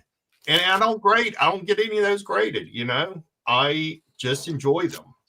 Yeah. And that's kind of how it all started with me, but it was with antique furniture and stuff. Like I was getting old pieces of, my dad had an old chair, I remember, in his workshop, and it was full of paint and chips, and the legs were, I don't know what even possessed me to even want to refinish this chair. I don't know where the hell that chair, I think it's down. I think I still have that chair somewhere, actually, but it was an old chair from like the 50s or something. And I took that chair, I stripped it down, I fixed the joints, and I reupholstered it, I restained it. I see it. And I'm like, wow, this chair is now usable. Now that created an addiction for me. Then I started taking furniture from people, and it's just had a little business for doing antique refinishing. I just love taking something that looked terrible. And there was a show on, was it PBS or on the Home Channel? A couple of these American guys, they were really funny. They were kind of kibitzing back and forth. They would take old furniture and they'd restore it. And I used to watch that show religiously. And they kind of inspired me to do that. So, the comic thing came a little later, but same idea. Yeah. No, and I love watching those on YouTube, like people taking old radios and stuff. And I wish I knew more about electronics to be able to do things like that, but I don't. And like I need another hobby in my life. Like I need another hole. I know. I'm the same. Like even I mentioned my Camaro. I would love to buy an old beater and just fix it up. I know I have the ability to paint it. I could do all of it. I know I can. I just have that skill set. Oh yeah. No. I just don't have the space, or some of this might be a challenge too. Scratch. But I rebuilt an engine back when I was a kid, and did full brake systems and things like that on my old 72 Mercury Comet. Oh my God. I almost bought a 71 Mercury Comet as my first car. Had manual brakes, and my dad said no. It was mint. It was mint. It was an old lady's car. Yeah, mine was too. Yeah. Oh, this is like 1989. Went and looked at it, and it was clean as a whistle. And my dad's like, "You're not buying this. You're going to drive to Toronto to go to school in this thing in the middle of February? Don't think so." So yeah, I wasn't allowed to buy it. Probably a smart thing. I'm probably in heaven right now. Yeah, it's There's a lot of problems with that car. Yeah. But I loved it. Wrecked it a couple times, got it fixed. I mean, the good old days, Shelby, the good old days. the good old days. 1984, when this book was released. Teen Titans. In a 9.8. First appearance of Nightwing. It is. I love it. Another 9.8. Sandman. I'll go over this. Oh, Sandman number 1. Number 1 and a 9.8. Very good. Sam Keith artwork. Yeah, yeah. But seeing this come in more frequently, why is this only a 7.5? This is the thing with CGC. Sometimes, I see why. What the hell's that? Was that always there? I think it was. Anyway, 7.5 on Action Comics number 1. I second guess myself now. I'm looking at this and there's a big, you'll see it right. Maybe you won't see it. Oh, there it is. That line right there. You see that? Yeah. Yeah. So I got a feeling that was there. Yeah, I believe it was. And yeah, that kills a grade, guys. It kills a grade. In those reprint issues, that's the 50-cent reprint, but there's like 3 different versions of that reprint. Mm-hmm. And one of them is a couple of $100. Yes. Is it the one that's more newsprint feeling? Yeah. And there's there's 2 of those, I think 2 versions of that one as well. There are. There's one with a price and one without, or something like that. Right. Here's a book you probably worked on, Shell. Daredevil number 1, 2.5. I still don't own one. I have that's in my want list, and I have been looking for one. This one might be for sale. I think I know the owner of this one. Oh, let me know. Yeah. And then we got a 9.2 copy of ASM. My gosh. Yeah. 252, which is the newsstand copy, right? Newsstand. Yes, it is. The Canadian price variant would be 75 cents, I believe. Right. And then we got a 9.8 copy of Nova number 1, a book. I wouldn't mind this in my collection. Actually, I don't have a copy of this. I have a full Nova. I have almost a full run of everything from the Bronze Age. Oh, really? Yeah. Spider-Woman, Nova, Shogun Warriors, Godzilla, all of those. Oh, I love it. Yeah, I have a warehouse filled with that stuff, and I have a full run of Nova. I don't know my number 1, what grade it is, but I need to go and get those number 1s graded. Yeah, I think now's a good time to buy them. It's probably an $800 book for that. I would think so, and I think during the craze it was probably a $3,000 book or some stupid number, right? Yeah, so probably a bargain to buy one now, or more of a bargain. I'm eyeing the next book. The next book is quite sweet. The Daredevil number 1 belongs to a buddy of mine, and this next book also belongs to him, and he is going to be very happy with this grade. It's a monster book, modern monster book, and it's a great grade. Let me just finish packing these 3 up here. Where's the? See, I've got a complete run of all the 70s Marvel monster books. I've got a complete run of all the giant size. Yeah, Creatures on the Loose and Where Monsters Dwell, and how about this one? All that. Wow, monster book. This is Roy's. Yeah, that's not a scary monster book. That's just a monster. It's a monster. 9.2. She's beautiful. She's a pretty one, guys. That is amazing. So yeah, this one I think it's for sale, and I think the Daredevil number 1 you just saw is for sale. I think so. If you guys are interested in these books, that X-Men hadn't really lost value. The Hulk 181 has dropped in value. I think the giant size has come down a bit as well. Hasn't sunk or anything like that, but it's So you did have a few questions. I'm not sure if you ever saw Mark Scribble Artist said, got an invoice for my games. Does that mean they're back? What's that? Mark Scribble Artist says, got an invoice for my games. Does that mean they're back? Oh, Mark. How you doing, Mark? Yes. Mark says, Merry Christmas. Yes, they are back. They are back. He's referring to video games. I did an order of video games that went out about a month and a half, 2 months ago, and they're all back. And I submitted your invoices last night. So if you want your video games, please pay your invoice. Come on in and see me and pick up your video game. Make an appointment, though. Make an appointment. And for you. Hey, and you know what I do is I actually press and clean video game manuals for my video game collection. Yes, and we just got about 50 of those in on Friday too to press. Yeah, the video game manuals are huge. Along with magazines. Pulps have kind of taken a back seat. They were hot there for a minute. Yeah, they've actually dropped a little bit, which is now a good chance to try and pick up some. Right. Which I would like to do. Sean did ask, hey Kev, the Action 1 is mine. Fold in the back, but it's for a buddy that is a Superman fan, not a comic collector. Well, that's good. The fold in the back, see, when we get books and we see damage like that, we usually make note of it. And whether we spoke about it or not originally, because sometimes people don't care. They want it sent in regardless of a fold or a damages, want the book grade. They don't care. And that's fine. But that fold, a press would have improved it. It would not have removed it. It would have improved it. My question is, was that fold there prior to me sitting at the CGC? Because it wouldn't have been there the way that it is leaving my shop. That's what I'm trying to say. And what I'm saying, what I'm starting to see now, our books are coming back. Like, for example, a client picked up some books on Saturday, and two he had, I think it was ASM 700. You may have seen them on the show last time. The big fat, is it 700? The big fat ones? Yeah. Is a thick boy. And they were both 9.8 books. They were both 9, and they both came back 9.6. So I'm looking at the books and I see finger dents on the book. I'm like, okay, what's going on here? Sean said the fold was there.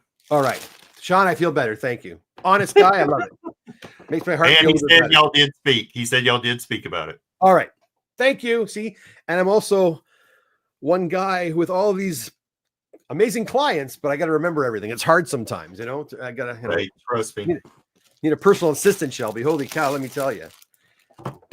I think that is one thing that's going to be good with PSA is they talk about photographing everything as they come in, and when they unbox them, they immediately take a photograph, of what condition they are coming out of the mailer. And I think it's a great 100%. Yeah. And I wish I had the time to do that too, to be honest, because a client will drop off a book in September, and when I was at my longest turnaround time, I wouldn't get to the book for 3 or 4 months sometimes. So I don't remember what the book was when it arrived. Now we're a little bit closer. Our turnaround's about 3 to 5 weeks. So, but even still, to have to photocopy the back in front of every single book, this takes time. Everything takes time, right? And I don't want to increase my pricing. So I ask clients to do it. Yeah, I seen it at a card shop for Magic cards. They had kind of a thing, almost like an old overhead projector, right? If you remember those. Yeah, just instantly scans it for you, Yeah, you know what? I just spent $3,000 on my website to have an order check, people can check the status of their order, Wow. Everything costs money, and it does. And, and I still get guys calling me and saying, hey, my book's almost ready.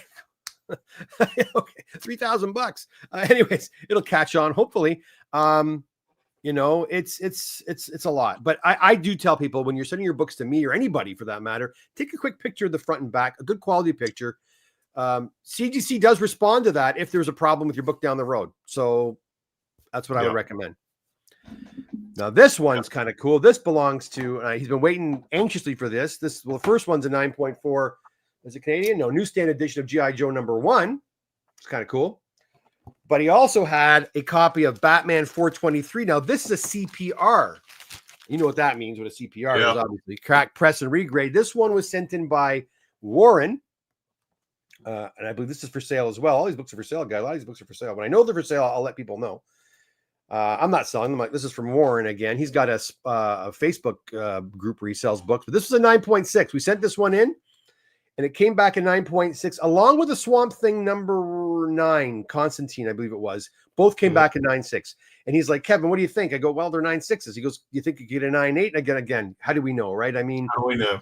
How do we know? So the only way to find out is to crack it, press it, or look it over and try it again. So we did, and the book looks exactly the same to me as it did when it was a 9.6. But the CGC God said is worthy of a 9.8. Right. So now it's a 9.8. So there you go. Congratulations, Warren. You got your book back in a 9.8. But the swamp thing, I did not want to crack. I saw some stuff on the book. I said, you know what? That would be probably a bad idea to crack it. Speaking of that G.I. Joe, I just got into a discussion with a guy about 6 months ago because I had a G.I. Joe newsstand and a G.I. Joe direct for sale on eBay. Okay. And if you look at the circulation numbers, and that's what this big book is about, is it gives circulation numbers. There is actually less copies of direct for G.I. Joe #1 than there are newsstands. So, oh, really? Yes. So, because you're at that weird time period in the early 80s when, direct market just wasn't large yet. Mm-hmm. So, you still had about a 60 to 70% newsstand to direct market ratio. Now, when you get in the late 80s, early 90s, of course, newsstands are less prevalent. But just a little bit of trivia. Interesting. And the Canadian price variance. But the but the price doesn't show that, sadly. Like if you go look at the fair market value, newsstands are higher, do demand higher prices. But like I said, actually, wrong. Yeah. People just assume, right? They assume newsstands are less. Right? Yeah. Well, and you and I we could talk about this, but back on the show that you helped me with a couple of years ago, that misinformation of and I'm going to call it misinformation of assuming that newsstands are lesser conditions, or you find most newsstands in lesser conditions. That's where I think some people start wanting to move the price upward, right? It's like, oh, it's hard to find a 9.8 at a newsstand because they were on a newsstand and people didn't treat their comics as nice and stuff, right? That was circumstantial, or at least a personal anecdote from Chuck, at Mile High, right? Of him saying that. And somehow it became true. And hey, you've seen plenty of newsstands. You just went through a whole freaking stack of ASM. You went through some Fantastic Fours, those 9.0s. That's right. Those were all newsstands. There were no comic shops, right? There were no like dedicated comic shops, right? There were magazine shops or whatever, but So it's again, it could be a misconception that the newsstands are less and therefore should be worth more. In some cases, it's not the case, right? But here's another newsstand, I think. A 9.4 copy of Iron Fist number 14, first appearance of our friend Sabretooth. Well, the only thing is that was before the direct market, so they were all newsstands. Yeah, there you go. That's a pretty one. But great. John Byrne, I think, art. Oh, yeah, John Byrne art. Gotta love it. Yeah. Oh, yeah, and then we have ASM 238, another newsstand. Look at this, a newsstand craze going on in a 9.6. Yeah, still has the tattoos, I guess. Has the tattoos. Oh, I guess it'd have to, or it'd get a green label. It would get a green label if they were missing, yeah. We've got an 8.5 copy of another new Canadian price variant this time. This is the 8.5 copy of Peter Porker. An 8.5 Canadian price variant. I will have to say, though, CGC's new shipping boxes are the bomb. I'm not seeing any cracks or damage in these slabs. Yeah, and I saw you highlighted the comment earlier, Dannon. I hope DCs blow up, man. DCs, there has not been enough increase in the DC market for Silver Age DCs or Bronze Age. Yeah. Have you There's noticed- so many you great books. Yeah, but have you noticed something about my unboxing so far? It's all Marvel. That's 2 boxes full. Well, one. We had the Batman book, right? One back. Yeah. Right, but it's all been Marvel. It's always been that way. Yeah, I know Lost Canyon doesn't agree with Dannon, but I hope so too. I think there's a lot of great DC books that are really just not getting the love. They're not getting the love. I agree. Mm-hmm. I do have a really cool one coming up, though. I think though on my that we saw on my thumbnail, we got a Secret Wars 8 in a just a direct copy to 9.6 right there. We got a cool Captain America 200. I love that's a great cover too. Is that yeah, it is Kirby. It's a Kirby cover. Check this one out. That's 7.0. I'll go big screen on that one. Yeah, that's a great one. Yeah, gotta love it. It's a white pager.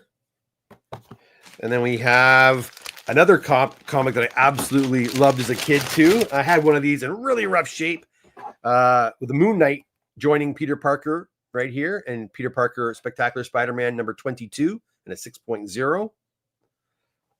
Right.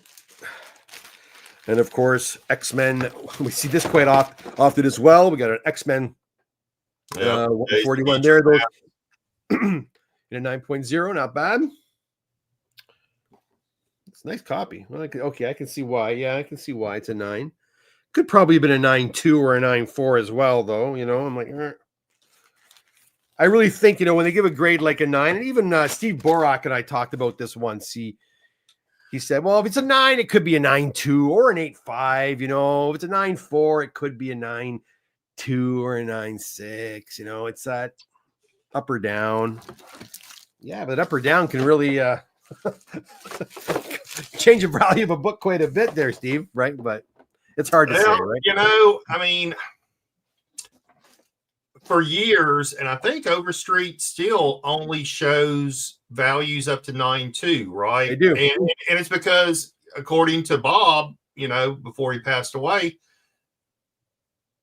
there's not much difference, right, between a 9.2 up to a 9.8. I mean, it's such minor things, and I use the word subjective, and I'm not going to use the word subjective. I know that it's not necessarily subjective in the eyes of the graders or CGC as a whole, right? That there are certain defects they're seeing that, you know, put you in that range. But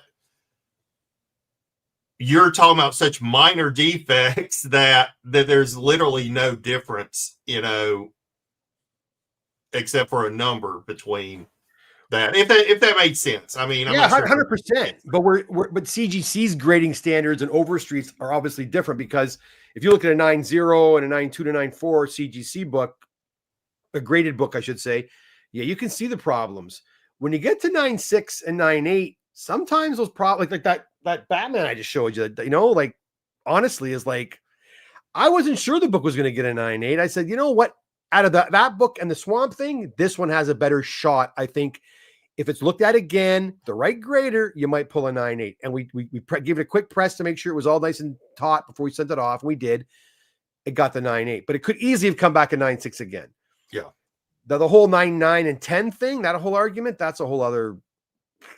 I don't even broach that subject, my friend. Yeah, I think it's ridiculous.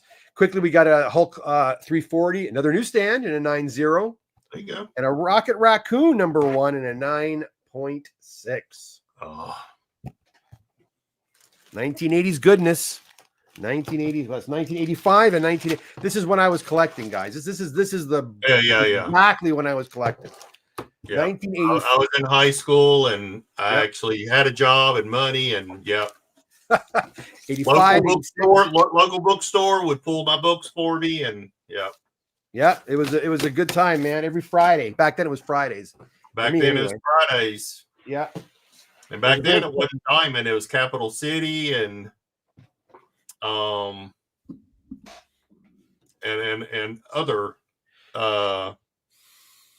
distributors. Fridays were good because at my school, my high school, Friday was fish and chips day.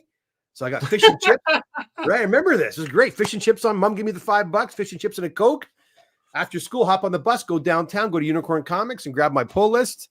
And sometimes I look over at the Amazing Spider-Man bin, and sometimes he's added some back issues, and I go and get my, most back issues back then, under issue 100, like say from issue like say 20 and up, were like $2, $3, $4, $5 Canadian maybe.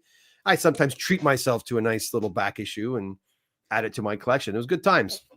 Yeah. Good times, my friend. All right. Now we got some signature series stuff. Oh, these came back. Chris will be happy. These were, you'll like these, Shelby. These were I got in signed in Hamilton by Kevin Eastman and Ben Bishop. And these came back already, but the label was incorrect. They put the Ben Bishop label in the Kevin Eastman book. Yeah. So sent them back for mechanical error. They are now back. That came back pretty quick, actually. I've had that happen a couple of times, and they're always very responsive at within 30 days now, I find, eh? Do you do a lot of signature series stuff yourself? You don't get into that sort of thing? I have never. I do have a few signed books that I plan on sending in, but I have not done that yet. Yeah, it's as a dealer for that, it's a lot of bloody work. Whew. Yeah, more headaches. Here's a nice one you don't see all the time. White Pager 9.8. Is it first appearance? Maybe not. Star Wars #2 in a 9.8. That's a nice one. That's a nice one. That's a great book, right? That's a pretty one right there. I thought it was first Ben Kenobi. I could be wrong. I thought it was too, but maybe he was in #1. Yeah, I always thought it was the first Ben Kenobi. They didn't mention it on the label, so I figured not. And then we have. It would have been the first Han Solo or Chewbacca or something. Yeah, you'd think, right? It doesn't have them on it. It just has Ben Kenobi in the front cover with a red lightsaber to boot. But yeah. And then we got some Scooby-Doo from 1996. A pup named Scooby. Hanna-Barbera presents #5 and a 9.6. Okay. Yeah, some moderns now mixing in. We have a Darth Vader #3. Sorry, first Dr. Aphra, I guess she is called. Yeah. 9.6. I always like that cover. I don't know why. It's cool. I think some of the variants are a little bit, like the second and third printing. With I think they have a red background or something like that.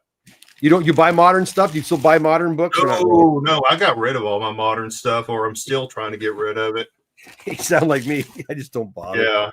A lot of guys really buying into the whole, variant covers and, I did a couple of years ago, and then I just realized it was just a big,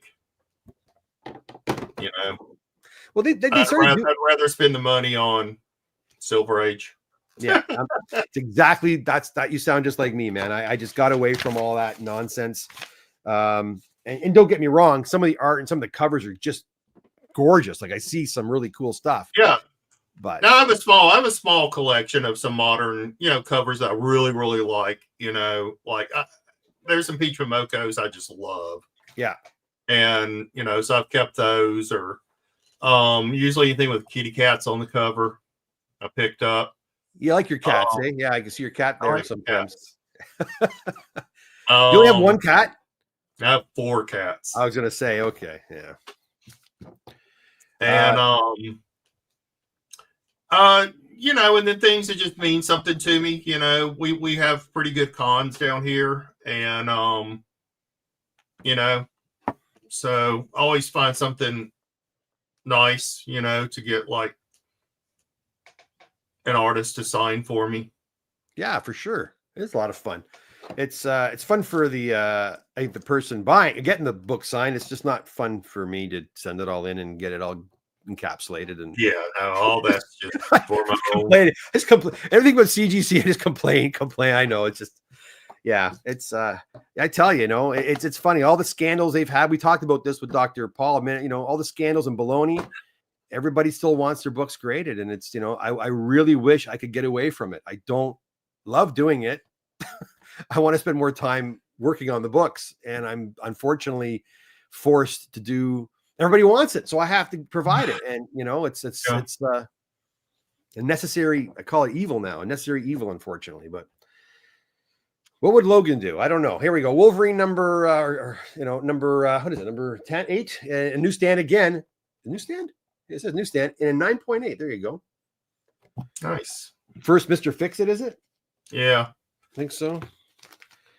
We got to talk about variant covers. We got a Batman 127 McFarlane special gold foil in a 9.8. Again, books I'm not really familiar with. That's pretty cool, though. We have a Deadpool and Wolverine number World War III number 1 in a 9.6. Modern. Now, We got things like that. Do you ever do the pre-screen and stuff? Because I mean, I could see like that book really. I don't want to say valuable, but would be more desirable only as a 9.8. Yes.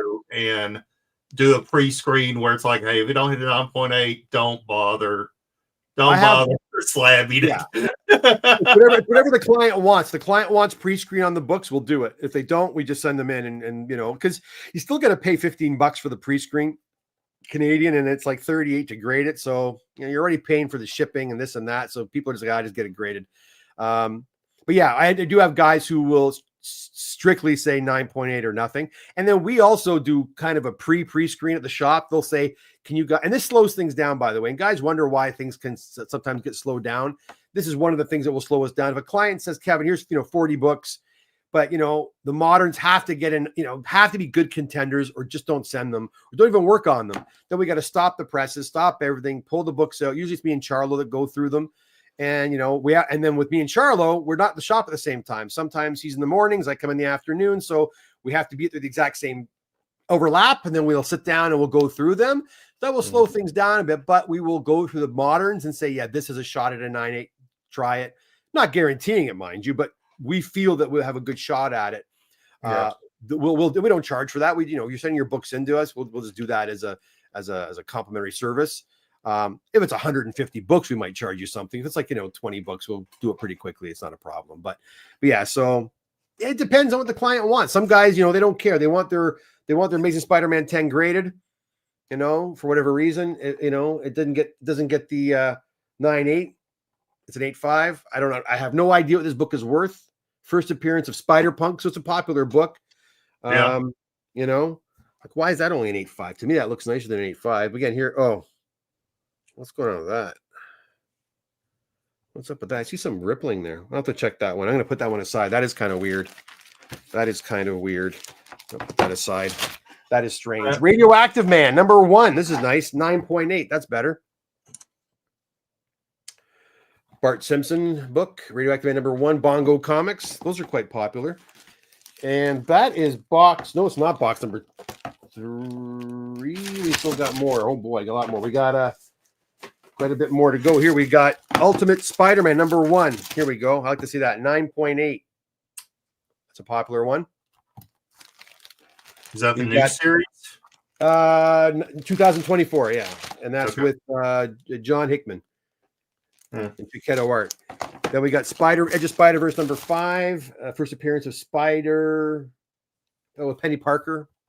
Oh, that's pretty cool. 9.8. Got a nice copy of Star Wars 42. Again, seeing any DC because I'm not. And that you see the difference. That's 4 boxes, right? Full, and 1 DC book. The rest has been Marvel. There we go. 9.6 copy. That's pretty cool. Direct. That book was super huge for a while, if you recall. Big dollar book.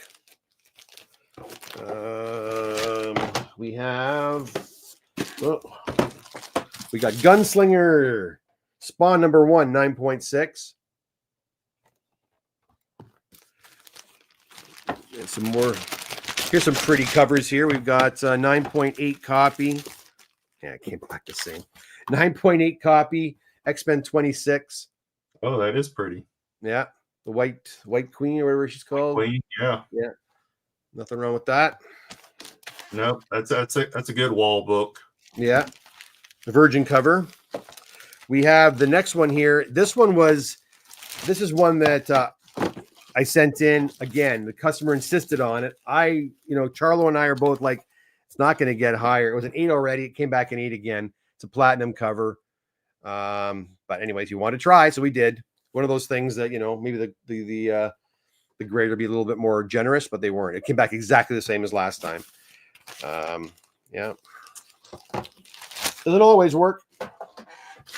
Well, on that age there, the paper was so weird. It gets that almost white stripe along the spine on the books from that age range. You know what I mean? Yeah, but that platinum book is also it's a thicker card cover. So it is. Okay. Yeah, so when you have a spine tick, it's very obvious, and you can't get rid. It's there forever. It's not going away.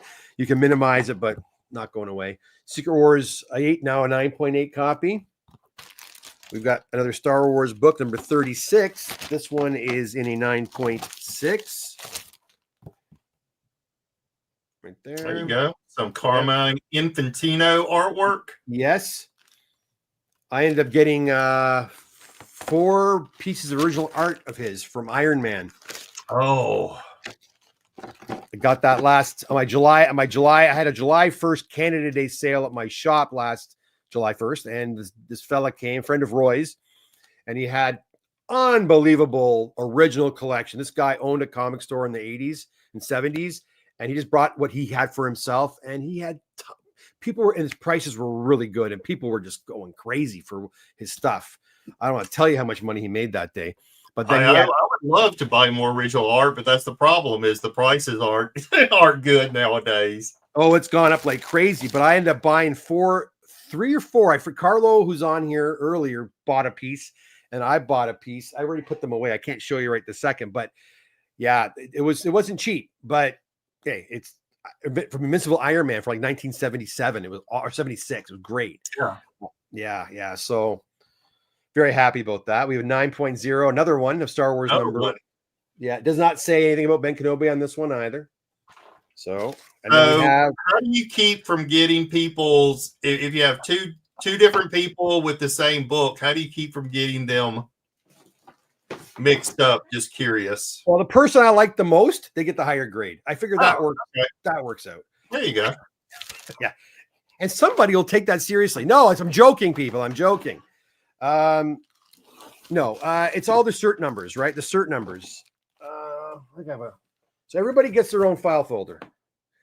And within that file folder, you will see the CGC invoice right here.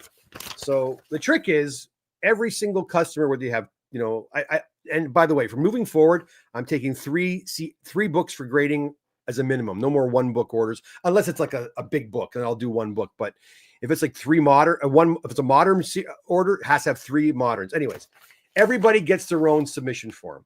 I don't combine orders. I don't put 5 different people on one order. So this belongs to one of my clients. And at the top here, you'll notice a barcode and a CGC packing slip number. Once the books are received at CGC, that packing slip number becomes an invoice number. And CGC invoice numbers are 6 digits, and that's how I can tell. So basically, when the books come back from this order, this is a completed order. From this, it becomes this. And so the books are listed right here in order.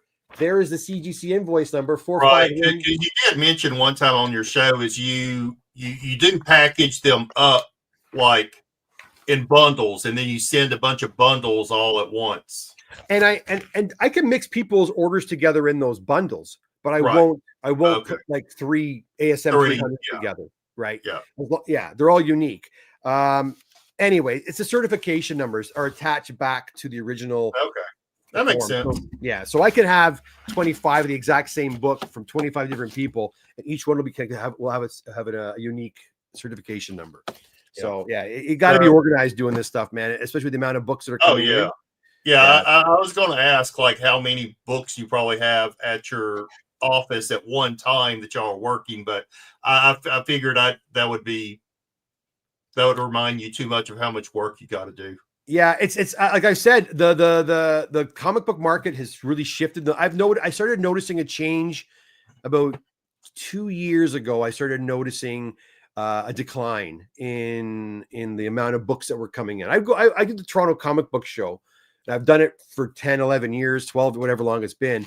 I'm going again this Friday, by the way. If anybody's going to be there, I'll see you there on Friday. When I started doing that show, I was the only show in town. There was nobody else doing comic book pressing in the Toronto area. And if they were, they were just doing it for themselves. Right. So I was getting 5, 6, 7 short boxes full at every show. And yeah, now in the last little while, I'll be lucky if I get 2 or 3 boxes. Right. So I started noticing that go down from 7 boxes to 5 boxes to 4 boxes, and now it's really slowing right down. Well, and a couple of years ago, you did have a policy where you wouldn't even take a book unless it was over $1,000 in value or something. I would just shut down business completely. I would say I'm freezing. I'm doing submission freeze for like 2 months so I can catch my breath. Right? It was that hairy and that busy. Yeah. I'm still busy. Like I still have 2 people working at the shop. Like, I mean, we're still getting books in, just not as feverishly as it once was, where we had a 3 or 4 month wait. Now it's a month and a half wait, which is actually a little bit nicer that the people don't have to wait so long. But, and it's also, people are pressing their own books now. There's there's a presser on every corner now, which look, we were joking. While we were talking. We were. With Dr. Paul about people getting books that are, putting out a sign. Oh, I press 5 books. I can press your books for you now. And that's what's going on. Unfortunately, a lot people are taking other people's property and damaging it. I've seen it. They are. There is, so I was talking to, Phil from Phantom Restoration. Yes. And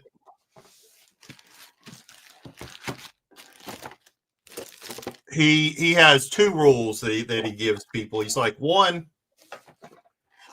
if someone's offering you a service of like, $20 pressing or something like that, I mean, the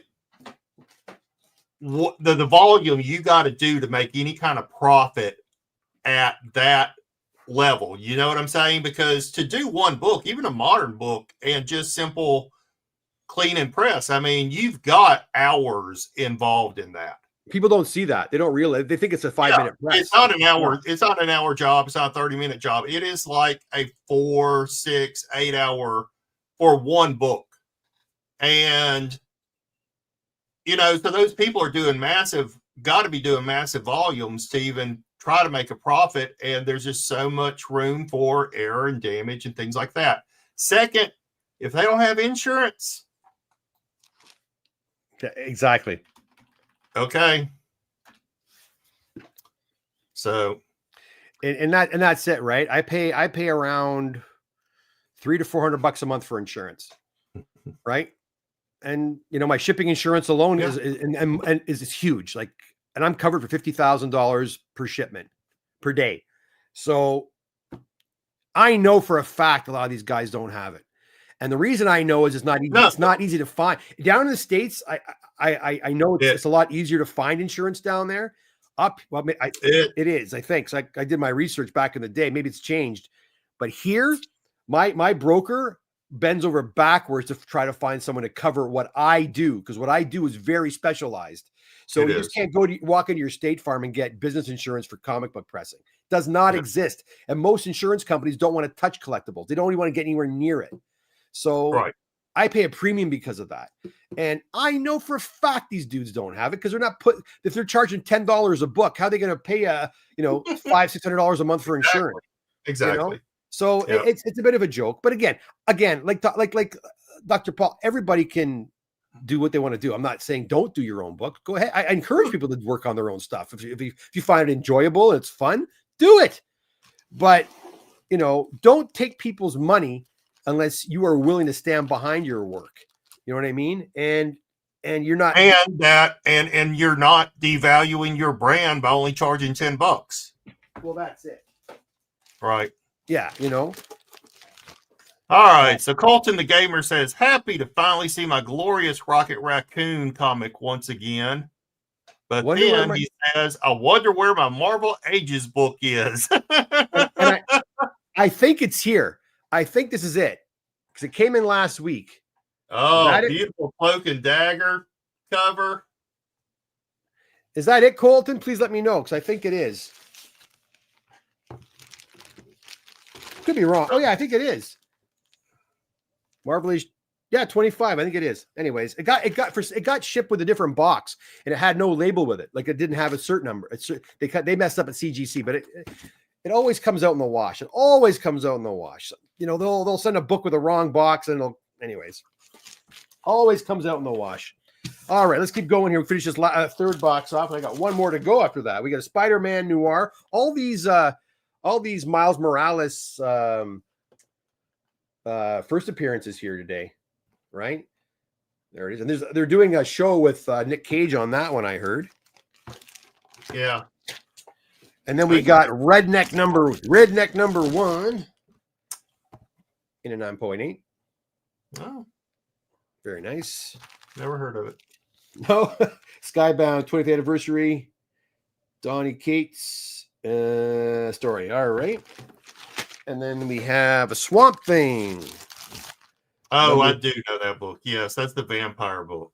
Yeah, That's I think the so. vampire book. Yeah. This is a hot book, eh? Even in a 7.5. Big book. And is that the one is that the first Constantine you said? Yeah, first full Constantine. I think even a 7.5 was like a $350 book, I believe. Wow. Yeah, it's crazy. And if it's a Canadian price variant, forget about it, even more. All right, here we go. A couple of 9.8s to end this box off, which is great. We got an Ultimate Fallout 4. First Miles, 9.8. Like to see that. Yeah, that's the first print. Yeah, first print. This is a nice one to do. We do that. We usually, I like doing CPRs on that book because a lot of guys don't know how to properly press that book, and we can usually get the bump on them. That one came in a poly bag, right? They all did, yeah. So it might leave a little bit on there, you know. Exactly. Here's what I've never heard of: Cross number 1. You know this one? I do not, but I do know Garth Ennis, popular writer or, famous writer. Yeah. So there it is, 9.8. Congrats to whoever owns that one. So that's box number 3. He did Preacher, right? Oh, okay. Preacher. I got you. Well, I'll talk about my policy change really quick, and then I'll go into my last box. See what you think about my policy change too, because I like to get feedback on. I was talking about, to Charlo and Napur about it, and my wife and everything, because been quite stressful doing CGC. And I'll start off by saying CGC is something that I do only because my clients have really have asked for it, basically. And I've been doing it now since 2012. And it's just gotten busier and busier and busier. I now have added on signature series, facilitation, all that sort of thing. It's been a really busy year of submission. And while most people, I'm going to say 99% of the people that I do CGC work for have been excellent to work for, unfortunately, there's always 1 or 2 people that make doing this very unpleasant. And because of that, I'm going to say this as nicely as I can. Moving forward, a book will go to CGC. When it comes back from CGC, short of it being damaged, the slab being damaged, or an incorrect label, my work is done once the book goes back to you. That's it. I am not CGC. I do not work for CGC. I do not grade books for CGC. I have no, once the book leaves here and it goes there, that's CGC. It's not the Comic Doctor. So once the book comes back and I hand the book back to you, it's your book. I'm done. You may not like the grade, and I'm sorry that you might not like the grade. You may not agree with a label designation. I'm sorry you might not like that, but I am done. This year, I've had a few instances where and in fact, that Spider-Man that I just showed you is one of them, where a client wasn't happy with the grade, and I said, no, okay, I'll crack. And you know what? I paid for it. I sent the book back. I paid to send the book back. I paid to regrade the book, and it's the exact same grade that I said the book was going to be. And you know what? I'm a nice guy. I'm a pleaser. And those who work with me know that I'm a pleaser. And I work really hard to make this experience for all of you as painless and as seamless as possible. But I can't speak for that company because I'm not that company. And if you want me to send your books to that company, I will happily do it. But when the books comes back and they're in your hands, they're your books. I am not making phone calls. I am not going to email them anymore. You can do that. Now, they may not respond to you. I don't know what to tell you on that regard. But I can't do any more than that. You know, again, if the book is damaged, or if the book has a crack in the slab, or the book has a mislabel, I'll help you. But aside from that, I wash my hands once the book comes back. Is that fair, Shelby? 100%, 100%. Because like you said, is you don't work for CGC. If someone has a complaint about the grade, they should do a pre-screen, you know, to ensure that they get the grade in which they want. And I don't think people fully understand the amount of work that you already are taking on just to submit to CGC. I'm sure there's special considerations of keeping certain books together and that y'all have to go through at your location, at your facility. Like you said, there's also a dual, you know, of coming together the minds to estimate what something is, having to then contact the customer if there's needs to be special, you know, discussion of something in terms of what you think the grade is. There is not just the cost of shipping, but the cost of packaging. Right, because I'm sure you're using brand new bags and boards, and that's a certain cost. That's bubble wrap and boxes. But the bubble wrap, the boxes, the you know, attention that you take into it. Then the facilitation, right? When information comes along to you to the website, then you try to pass that information along. There's a lot of bookkeeping that's involved. You know, there's a lot of concern and worry because you are you like to make people happy. And I know that every time I've asked you for a favor, you have never turned me down. Even when I knew you were tired and knew you didn't want to do something, you still did it. And so I know that you carry the burden on your shoulders a lot when it comes to that type of transaction, you know, meaning from you to CGC and then back again. And like I might have 50 people that are happy, but one unhappy person really weighs on my mind. Eat you up. Yeah. It does. I can't do it anymore.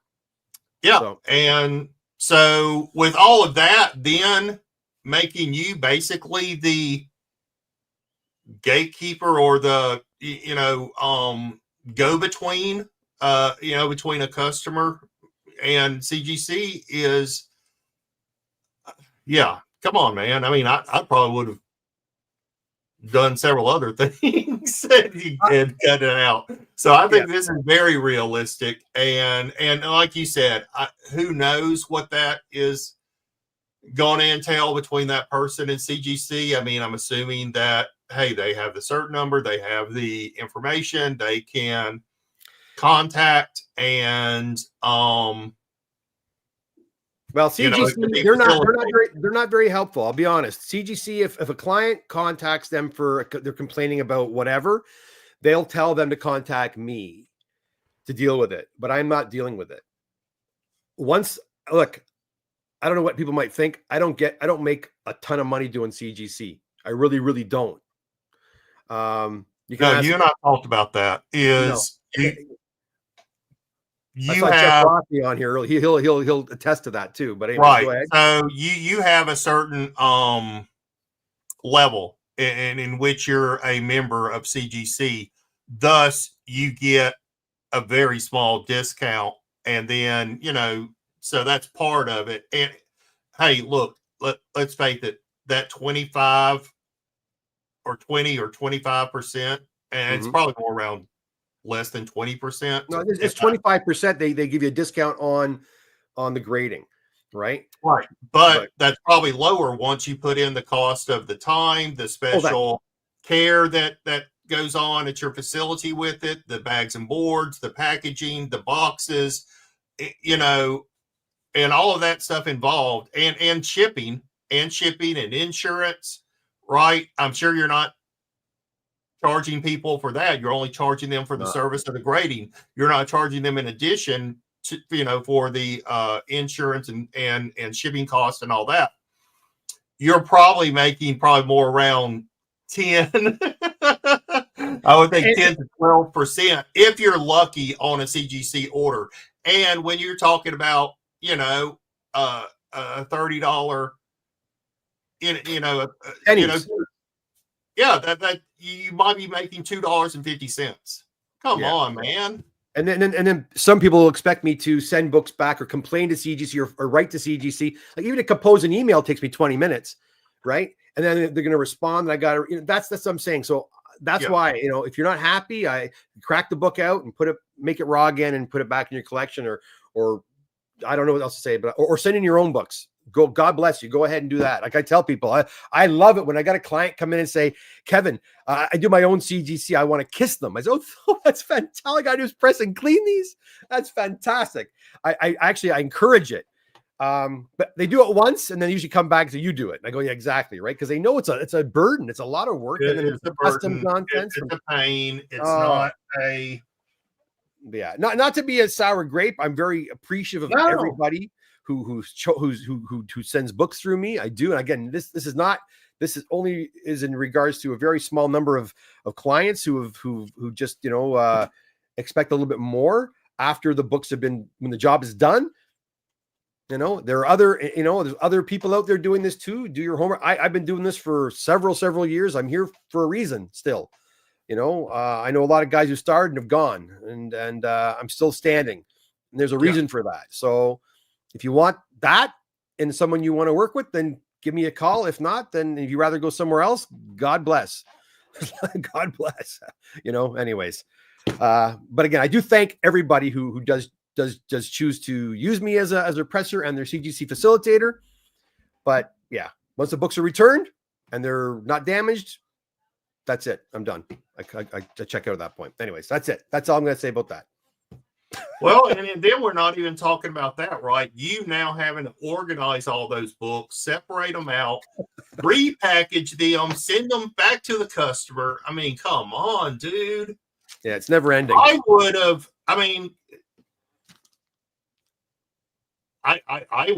would just tell CGC you send them to that address. Well, this is me being, you know, and you could, right? I can do that. I can send these books right back to the owners, but the problem is, and this is where I'm trying to again be a nice guy, is you're trying to be that safeguard to make sure they're 100% happy.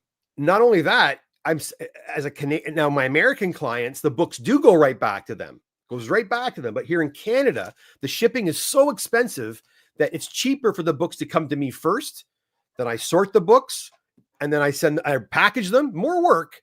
Off they go. I'm not getting paid extra for that. That's just me.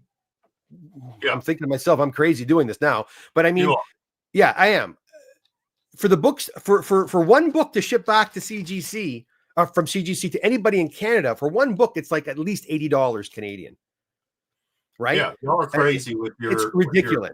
Cost. But I'm charging $10 for the book to come back to me, and then to ship this book just anywhere in Canada is like maybe $20 to $30. You see what I'm saying? It's half price.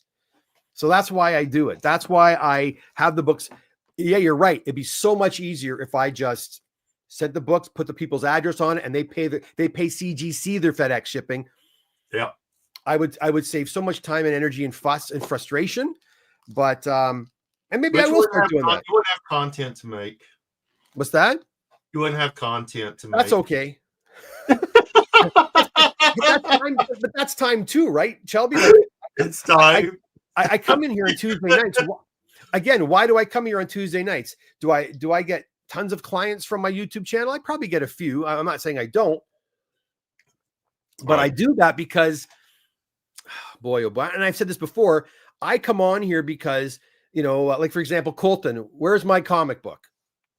Where's my Marvel Age? Well, guess what? There's your Marvel Age. I showed it to you. I talked to Colton. Hi, Colton. How are you? If you're still watching, right? Anil's here. Hey, Anil, Merry Christmas. Merry Christmas to you. I can communicate with my clients. That's why I come here on usually Tuesday nights. So I can communicate with people. They know I'm not going to disappear. I'm here. Your comics are safe, right? Yeah. And for me, I was always so humbled and appreciative that people trusted me with their books. So the least I could do is give them an hour of my time each week to know their stuff is safe. And if they have a question for me, they can ask it, and I could talk to them and kibitz to them about their books. That's why I do the YouTube channel. That's the only reason. So if I didn't have to do it anymore, I have my Tuesday nights back. That's all it would be. I can go and spend time with my family or go to a cheap movie on Tuesday nights. There you go. There it well, is. You got a couple of people. Prince Zodiac says that's totally fair and understandable. Robert N says we appreciate everything you do for us, Kevin. Oh, Robert, gives you a thumbs up. Thanks, Rob. You're just happy because he got some good news on his Ultimate Fallout 4. But no, I'm just joking. Thanks, Robert. Appreciate it, buddy. And happy Christmas and all that to you as well. One more box. It's now what, a $1,200 book or something? Actually, Robert's is not. I don't think let me see if it's here. I don't think it's even here. I think it's on its way, I think. It might be here. Hold on, let me see. Because if it is here, you'll see. Well, that 9.8 Ultimate Fallout, I think, is what, a $1,500 book.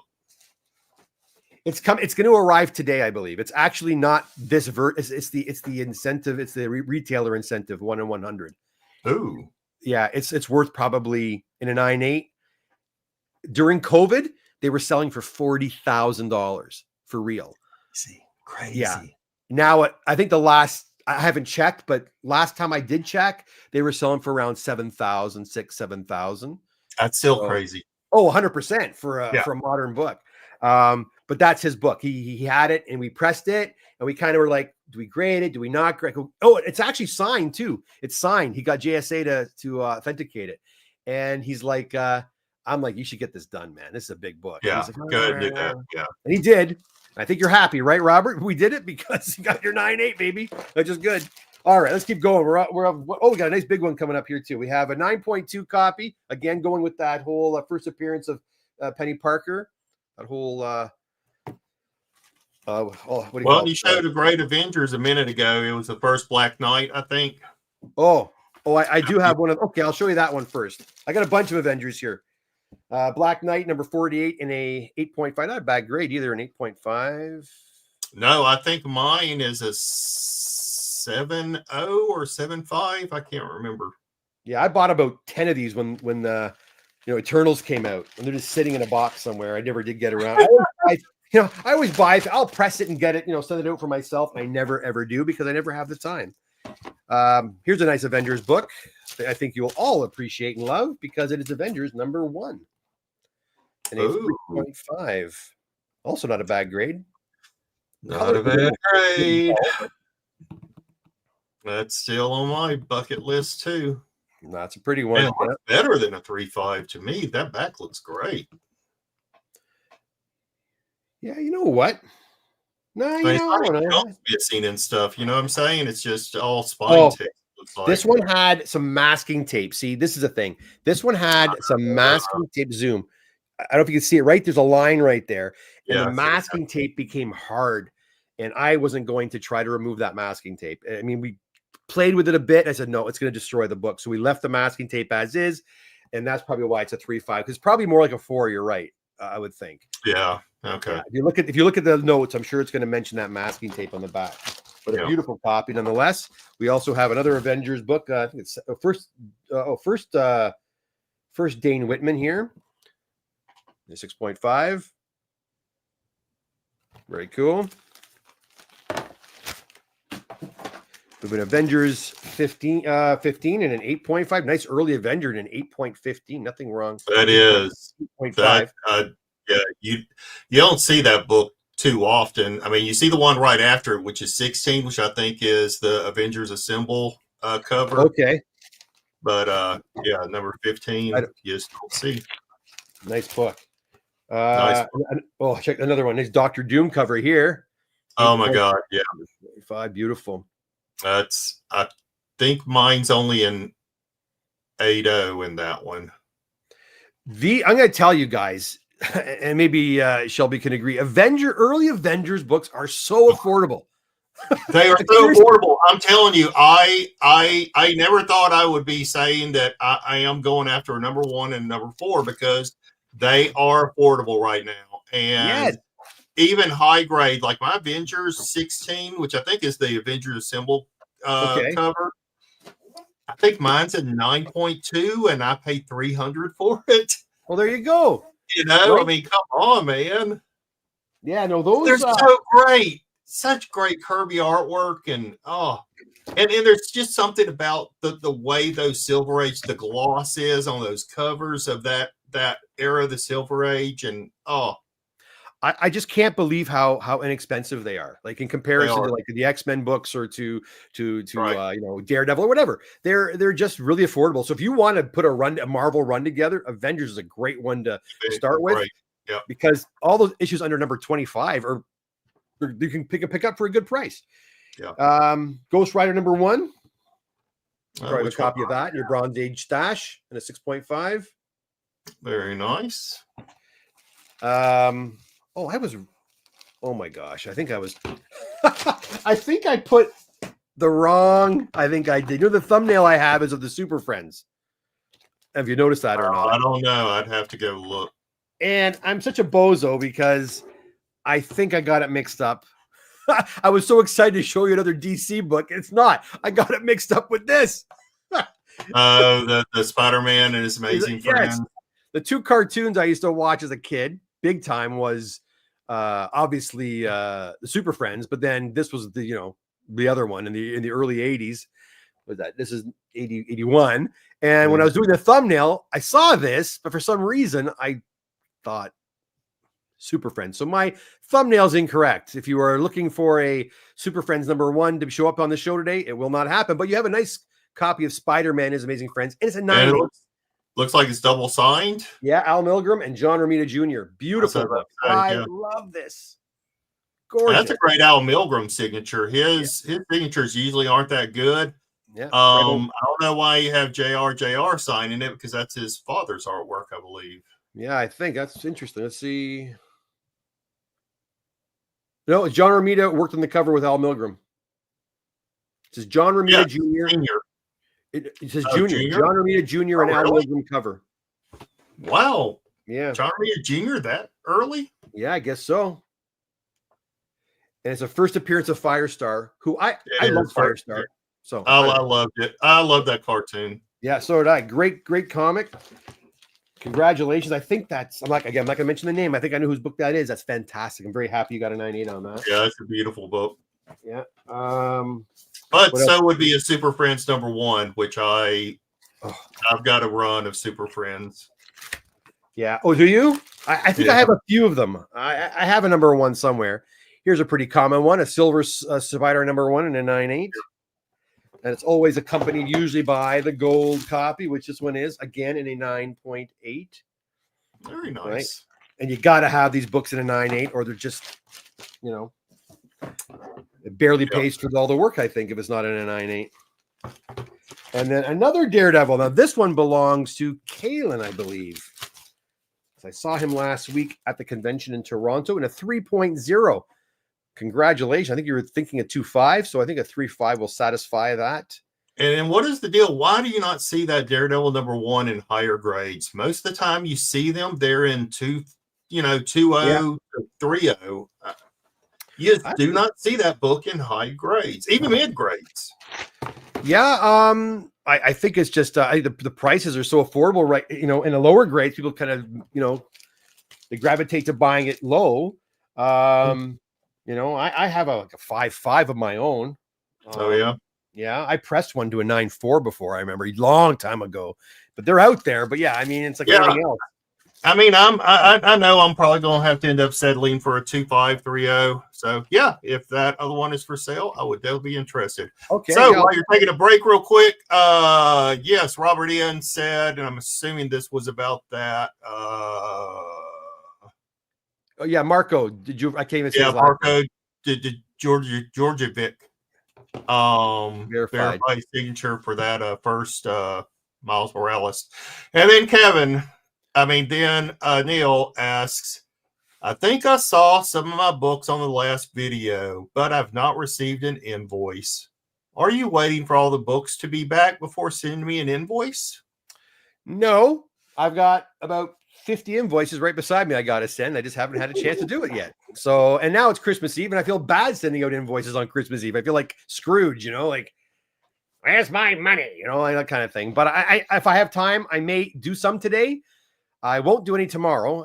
And the 26th, I might do some as well. So yeah, I've got to get these invoices out. You're right. No, I'm not waiting. I just, there's only 24 hours a day. And unfortunately, I just don't have enough time sometimes to get all the work we done. just got through talking about how much stuff he does, man. Yeah. It's just, I do apologize. I'll get them out. And that's one thing I want to get because I got to pay my Visa bill too for all my CGC grading.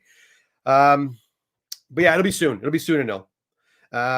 Marvel Comics presents #1, Wolverine Master of Kung Fu, Man-Thing, Silver Surfer Stories, wraparound cover as Judge with cool Man-Thing there. 9.8. Yep. Very cool. We got another Peter Parker. This one here has a Craven the Hunter story in it in a 9.2. Right there. Oh, yeah. One of the early ones. An early one there. Go back to full page. You can see that really cool artwork.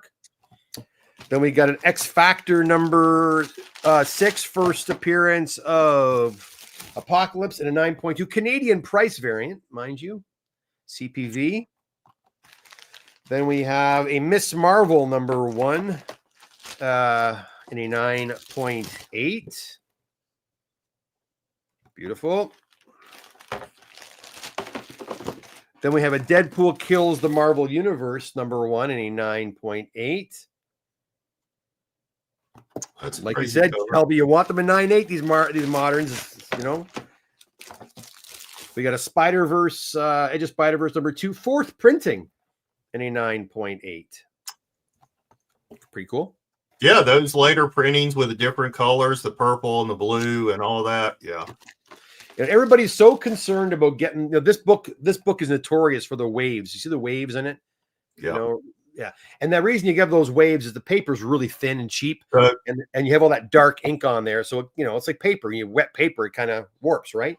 And you can get that out with the press. A lot of pressing. It's going to come back. It's going to come back almost immediately, though. Yeah. It'll last probably a few months, but you know what? Look, they know CGC's aware of the fact that certain paper is going to behave certain ways, right? So you should be all right. 9.4 copy, another ASM 238. This is the Canadian price variant in a 9.4. Very nice. That's cool. Yep. That makes the book quite more valuable. And we've got about another 7 or so. Let's see what we got here. Oh boy. Yeah, boy, I'm gonna have so much fun sorting these books now. Yeah, I can't remember what book it was. Someone just sent me a picture asking me how to get waves out of a modern book. And I was like, yeah, you're not going to. They do go out, Shelby, but they do come back, right? You said they will revert. As soon as any humidity is introduced to that environment, it's going to happen. And that's a big thing. That's a big thing too that a lot of guys don't realize is when you do hire someone to work on your books, make sure that their facility is properly humidity controlled, because the books don't respond well when it's too dry, and they don't respond well when it's too damp. It's just got to be just right. And environment matters. Like I have a humidity thing, where I can see what my humidity is in the room and all that and stuff, because books are going to behave differently in my room than they do in your room, than they do in Paul's room. You know what I'm saying? It's all different. Jerry in his basement next to a oil heater, it's going, which probably is low humidity. It's going to behave very differently. And the paper will react very quickly to its environment, right? So if you're pressing books and you're not getting the results you want, like you're leaving them and it's getting all warped, within a check, if it's too dry, it'll warp. If it's too damp, it'll warp. So anyways, just things to remember. Marvel Superheroes #8, another one, third one of the show, and a 9.0. So far, only I think it was one DC book out of 4 boxes. if I recall. We've got these are very popular books, these Nintendo books. This is a kind of a lower grade modern copy at a 5.5, still very sought after. Valiant. So it's Valiant for you. I think More Valiant books in DC. Those have dropped off in price lately. Have they come down a bit? I think they have. I know they went up quite a bit. All of a sudden, all the gamers figured out that there was comic books. Like the Zelda was pretty big for a while. Yeah, Zelda was hot. Then a 9.6 copy of Wolverine #1. The black cover. Yeah. Black cover and 9.6. That looks like a pretty generous 9.6. I could see a couple of non-breaking. Yeah, it is. Here. It is a generous. I see 1, 2, 3, 4, 5. I see 5 actual color breaks, and I see a bit of a tick on the black over here as well. You can see it right there. You see that? Yeah. And then the back looks not bad, but the front, there's lots. You're right. Yeah. And they can overgrade the books for sure, right? And the scary thing is, guys will go, "Wow, I'll crack this out and go for it." No, because the book will drop. Right? Yeah, you got a gift. You got a gift, and what's even worse is sometimes, like Shelby could see from over there, this book was overgraded, and sometimes I'll have a book right in front of me, and the guy will want to do a CPR on it, and we'll do it. Even if I've had guys, even when I say don't do it, they'll say, please do it anyways. That's fine. Again, it's your money and your comic. We do whatever you want us to do. Once you take the book out of the slab, sometimes you see things you could not see. Exactly. And it's like, and me and Charlo will be like, oh shit. As soon as we take it, damn. It's like, what? Because this book ain't going to get a bump. It's going to go down. And we know it right away. We see something because sometimes paper will pinch. For example, it won't be a bend. It'll be a bend, but it won't be a color breaking bend. It'll be just like a bend that actually the fibers have been kind of pinched, and you can't press that out. You could smooth it out, but you're always going to have a little defect there, right? And that's going to stop you getting that 9.8 no matter what. Here's a nice 9.8. Speaking of 9.8s, I thought I saw a crack there, but it was just my glasses reflecting. A 9.8 first appearance of Gambit. That's what I say. That is the real first appearance. That is the first appearance. Not that ugly. That ugly. 14. What's up, Sticky Goose? You want to pinch some fibers, buddy? His mind's always in the gutter, this guy. How's it going there? We got a 9.8 copy of Treehouse of Horror #2. That's an Infinity cover. Infinity. And then #3, also at a 9.8, which is cool. There you go. And that, my friends, 4 boxes, which I don't usually do, but I need to get these books friggin' organized and sent back to their owners. So actually, my daughter's home from university, Shelby, so she'll be sorting these for me, thank God. Oh. Yeah, which is nice. Because when she went off to university, I'm like, oh damn, now I gotta start sorting the books again. Something else I gotta do again, But what are you gonna do? And what are your plans for Christmas, Shell? I am going to live in Houston, and I'm going to travel over to Louisiana and see the kids and my grandson. Oh, nice. You're a granddad? I am. My grandson is 8 years old. Oh, wow. He must love going to your place, all those figurines and comics. They never come over here. Yeah, I mean, I live about 6.5 hours away, and they don't come visit old dad. I've been saying for a couple of years I'm going to try and move back to Louisiana, but man, I think the only thing that's probably more stressful than buying a house is the thought of selling a house. Oh, isn't it daunting? Oh my God. Imagine having to clean all that up in there. I know, right? Yeah. That's exactly right. And I've been carrying stuff over to the warehouse, and that thing is just packed with stuff. So, like, I got all the video games packed up and over there and stuff. So, I think over the next 6 months, I'm probably going to do it, rent another warehouse, but in Louisiana, and give my son the key and start carrying stuff over there and saying, all right, this is now yours. Wow. So have fun with it, son. Right? Exactly.